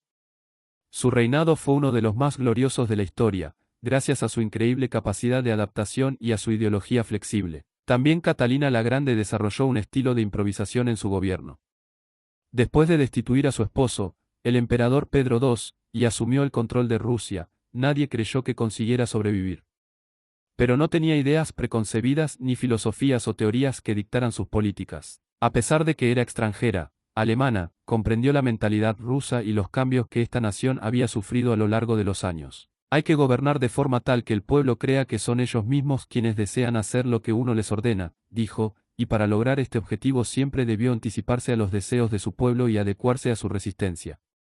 Al no imponer nunca algo por la fuerza, logró reformar Rusia en un periodo sorprendentemente breve. Este fluido estilo de gobierno femenino, quizás haya surgido como una forma de sobrevivir y prosperar en circunstancias difíciles, pero ha resultado muy seductor para quienes lo han ejercido. Con un gobernante fluido, la obediencia resulta bastante fácil a los súbditos, ya que se sienten menos presionados, objeto de menor coerción, menos obligados a seguir la ideología del gobernante. También abre opciones en las cuales la adherencia a una doctrina los aísla. No comprometerse con un sector determinado permite al gobernante usar a un enemigo contra el otro. Las normas rígidas podrán parecer fuertes, pero con el tiempo su inflexibilidad crispa los nervios y los súbditos encuentran formas de sacar de escena a esos soberanos. Los gobernantes flexibles, sin forma definida, serán muy criticados pero perduran, y con el tiempo la gente termina identificándose con ellos, dado que son como sus súbditos, cambiantes frente a los cambiantes tiempos, abiertos a las circunstancias. A pesar de trastornos y demoras, el estilo de poder permeable y flexible, es en general el que triunfa, así como Atenas prevaleció sobre Esparta gracias a su dinero y su cultura. Cuando usted se encuentre inmerso en un conflicto con alguien más fuerte y más rígido, permítale una victoria temporal. Simule inclinarse ante su superioridad. Luego, prescindiendo de una forma definida y adecuándose, conquiste poco a poco el alma del rival. De esta manera lo sorprenderá con las defensas bajas, porque quienes son rígidos, están siempre a la defensiva para repeler golpes directos, sin reparar en que eso los torna indefensos ante lo sutil y lo insinuante. Para tener éxito con este tipo de estrategia es necesario convertirse en camaleón, adecuarse por fuera mientras se doblega al enemigo desde adentro. Durante siglos, los japoneses aceptaron graciosamente a los extranjeros y se mostraron susceptibles a las culturas e influencias foráneas. João Rodrigues, un sacerdote portugués que llegó a Japón en 1577 y vivió allí muchos años, escribió lo siguiente: estoy pasmado ante la disposición de los japoneses a probar y aceptar todo lo que sea portugués. Veía en las calles a los japoneses, vestidos con ropa portuguesa, con rosarios alrededor del cuello y crucifijos sujetos a los cinturones. Podrán parecer una cultura débil y mutante, pero la adaptabilidad de Japón fue lo que protegió al país de que se le impusiera una cultura extranjera a través de una invasión militar. Sedujo a los portugueses y a otros occidentales y les hizo creer que los japoneses cedían a una cultura superior, cuando en realidad la cultura extranjera no era más que una moda que se usaba y luego se descartaba. Bajo aquella superficie de adaptación prosperaba la verdadera cultura japonesa. Si los japoneses hubiesen sido rígidos e intentado defenderse de toda influencia extranjera, podrían haber sufrido las heridas que Occidente le infligió a China en sucesivas guerras. Este es el poder de la no forma, no ofrece al agresor nada que agredir. En la evolución de las especies, la dimensión excesiva es a menudo el primer paso hacia la extinción. Lo que carece de movilidad y además necesita alimentarse constantemente. Los poco inteligentes suelen ceder a la tentación de creer que el tamaño es símbolo de poder. En el siglo 483 AC el rey Jerjes de Persia invadió Grecia, creyendo poder conquistar el país con una sola y rápida campaña. Después de todo, él disponía del ejército más grande que se hubiese reunido jamás para una invasión, estimado por el historiador Heródoto en más de 5 millones de hombres. Los persas proyectaban construir un puente por sobre el Helesponto para invadir Grecia por tierra, mientras su armada, igualmente inmensa, retenía a los buques griegos en el puerto e impedía que sus fuerzas escaparan por vía marítima. El plan parecía perfecto, pero mientras Jerjes preparaba aquella invasión, su asesor Artabano le advirtió de sus temores: las dos potencias más poderosas del mundo están contra ti. Jerjes se echó a reír. ¿Qué potencia podía compararse con su inmenso ejército? Te diré cuáles son, contestó Artabano. La tierra y el mar. No había puertos seguros lo bastante grandes para albergar la flota de Jerjes. Y cuanto más tierra conquistaran los persas, más se estirarían sus líneas de abastecimiento y mayor y más deficitario sería el costo de alimentar al inmenso ejército. Creído de que su consejero era un cobarde, Jerjes procedió a la invasión. Sin embargo, tal como Artabano había predicho, las tormentas diezmaron la flota persa, que era demasiado grande para refugiarse en cualquier puerto. En tierra, entretanto, los persas destruyeron todo cuanto encontraron a su paso, por lo cual resultó imposible alimentar a las tropas, ya que la destrucción incluía cosechas y depósitos. Las fuerzas persas constituían además un objetivo lento y fácil de atacar. Los griegos llevaron a cabo todo tipo de maniobras engañosas para desorientarlos. Al fin, la derrota de Jerjes a mano de los aliados griegos fue un desastre de increíble magnitud. Esta historia es simbólica para todos aquellos que sacrifican movilidad por tamaño. Los ágiles y flexibles casi siempre ganarán, porque tienen más opciones estratégicas. Cuanto más gigantesco sea el enemigo, tanto más fácil será lograr que se desmorone. La necesidad de la no forma se hace mayor a medida que avanzamos en edad, dado que tendemos a reafirmarnos en nuestras modalidades y adoptamos formas demasiado rígidas. Nos tornamos predecibles, lo cual es siempre la primera señal de la decrepitud. Y la predecibilidad hace que resultemos cómicos. Aunque el ridículo y el desdén parezcan formas leves de agresión, en realidad constituyen armas poderosas que con el tiempo erosionan los fundamentos del poder. Un enemigo que no lo respeta se volverá audaz, y la audacia convierte en peligroso aún al animal más pequeño. La corte francesa de fines del siglo XVIII, uno de cuyos principales exponentes fue María Antonieta, se había atado sin remedio a una rígida formalidad, que el francés promedio consideraba una reliquia estúpida. Esta devaluación de una institución que había perdurado durante siglos fue la primera señal de una enfermedad terminal, dado que representaba una liberación simbólica de los lazos entre el pueblo y la monarquía. A medida que la situación empeoraba, María Antonieta y el rey Luis XVI se iban aferrando con mayor firmeza al pasado, lo cual no hizo sino acelerar su camino rumbo a la guillotina. El rey Carlos I de Inglaterra reaccionó de forma similar ante la ola de cambio democrático que sacudió a Inglaterra en la década de 1630, disolvió el parlamento y los rituales de su corte se tornaron cada vez más formales y distantes. Quería regresar a un antiguo estilo de gobierno y observar de modo estricto todo tipo de mezquinos protocolos. Su rigidez intensificó el deseo de cambio de los súbditos. Antes de poder recapacitar, fue arrastrado a una devastadora guerra civil, y al fin perdió la cabeza bajo el hacha del verdugo. A medida que usted vaya envejeciendo deberá apoyarse cada vez menos en el pasado. Esté atento, no sea que la forma que adopte lo haga parecer una reliquia del pasado. Pero tampoco se trata de imitar las modas de juventud, algo igualmente ridículo. Es su mente la que deberá adecuarse de manera constante a cada nueva circunstancia, incluso al inevitable cambio que implica comprender que ha llegado el momento de dar un paso al costado y dejar que los más jóvenes se preparen a ascender. La rigidez solo le dará la apariencia desagradable de un cadáver. Nunca olvide, sin embargo, que la falta de forma es una pose estratégica. Le brinda espacio para crear sorpresas tácticas, mientras sus enemigos luchan por adivinar el próximo paso que dará usted, revelan su propia estrategia, y se ponen en decidida desventaja. Esto permite que usted conserve la iniciativa y en muchos casos trabe por completo el accionar de sus enemigos al obligarlos a reaccionar de continuo. Así, usted anula el espionaje y el trabajo de inteligencia del rival. Recuerde que la no forma es una herramienta. Nunca confunda esta estrategia con el estilo de nadar con la corriente o con una resignación religiosa a las vueltas del destino. Utilice la falta de forma definida, no para alcanzar armonía y paz interior, sino para incrementar y reafirmar su poder. Por último, aprender a adaptarse a cada nueva circunstancia significa ver los hechos a través de sus propios ojos, y a menudo ignorar los consejos que la gente le ofrece. Significa que, en última instancia, usted tendrá que desechar las leyes que otros predican y los manuales que otros escriben, y también el sabio consejo de sus mayores. Las leyes que rigen las circunstancias son abolidas por las nuevas circunstancias, escribió Napoleón, lo que significa que es responsabilidad de usted evaluar cada situación nueva. Si confía demasiado en las ideas de los demás, terminará adoptando una forma que no es la construida por usted. Demasiado respeto por la sabiduría ajena hará que usted termine despreciando la suya.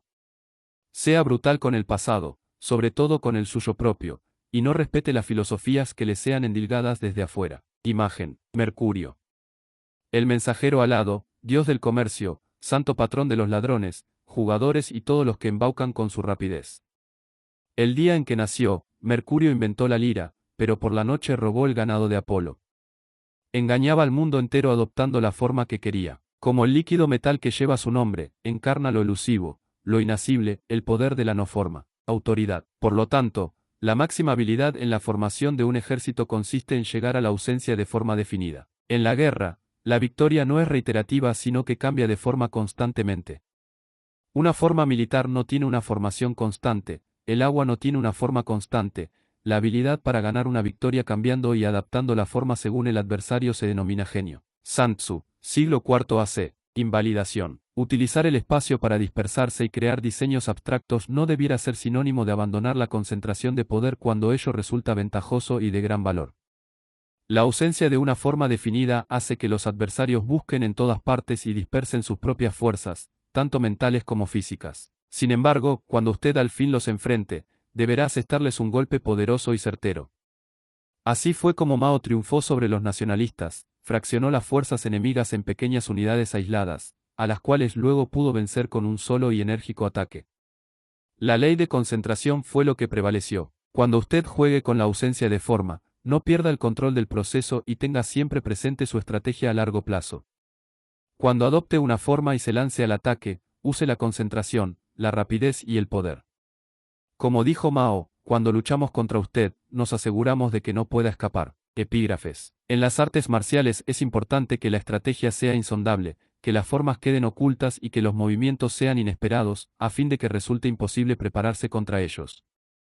Lo que posibilita a un buen general ganar de modo indefectible es el tener siempre una sabiduría insondable y una forma de operar que no deje huellas. Solo el que no adopta una forma definida puede evitar ser afectado.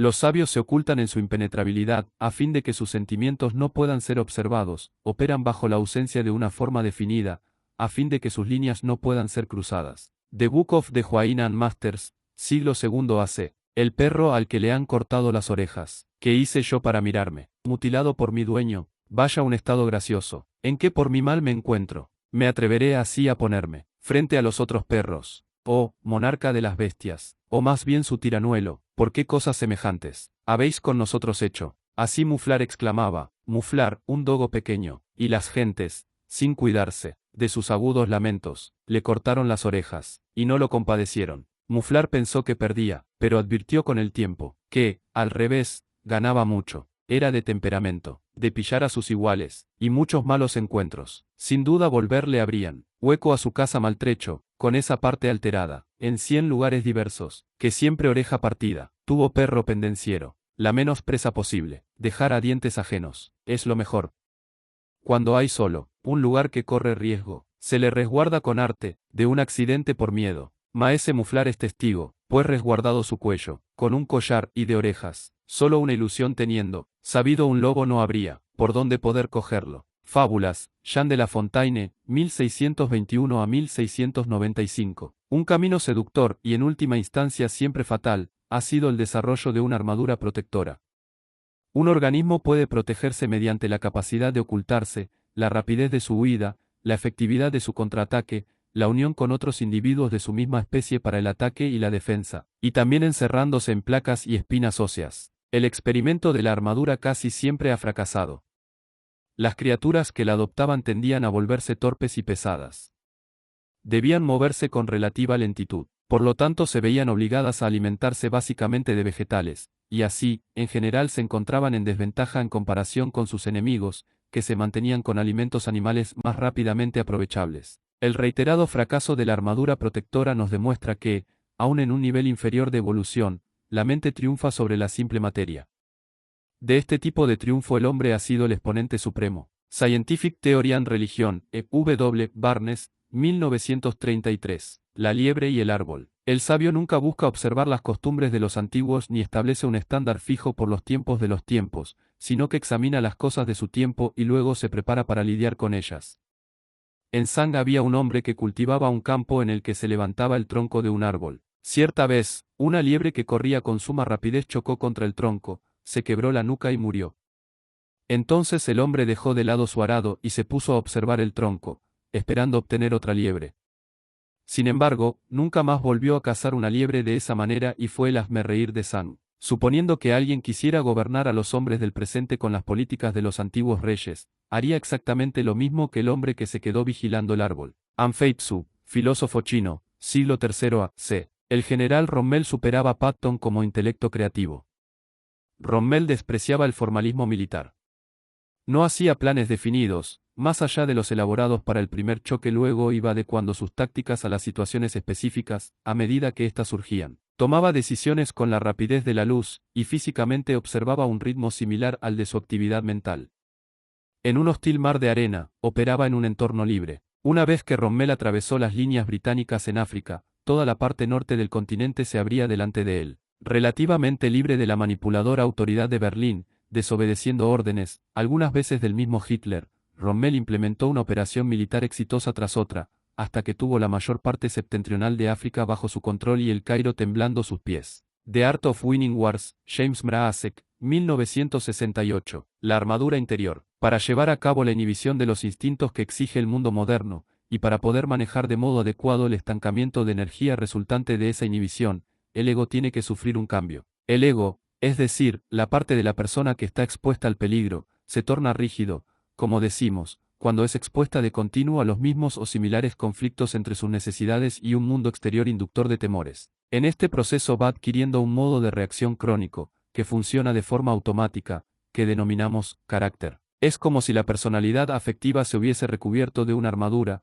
como si el duro caparazón que va desarrollando tuviese como objetivo desviar y debilitar los golpes del mundo exterior, así como acallar las necesidades interiores. Esta armadura hace que la persona sea menos sensible a todo lo desagradable, pero también restringe la motilidad de la libido y de la agresión, con lo que se reduce su capacidad de alcanzar logros y experimentar placer. Decimos que el ego se ha vuelto menos flexible y más rígido, y que la capacidad de regular la economía energética depende de la extensión de esa armadura. Wilhelm Reich, 1897 a 1957, audiolibro editado por Abel Fogar.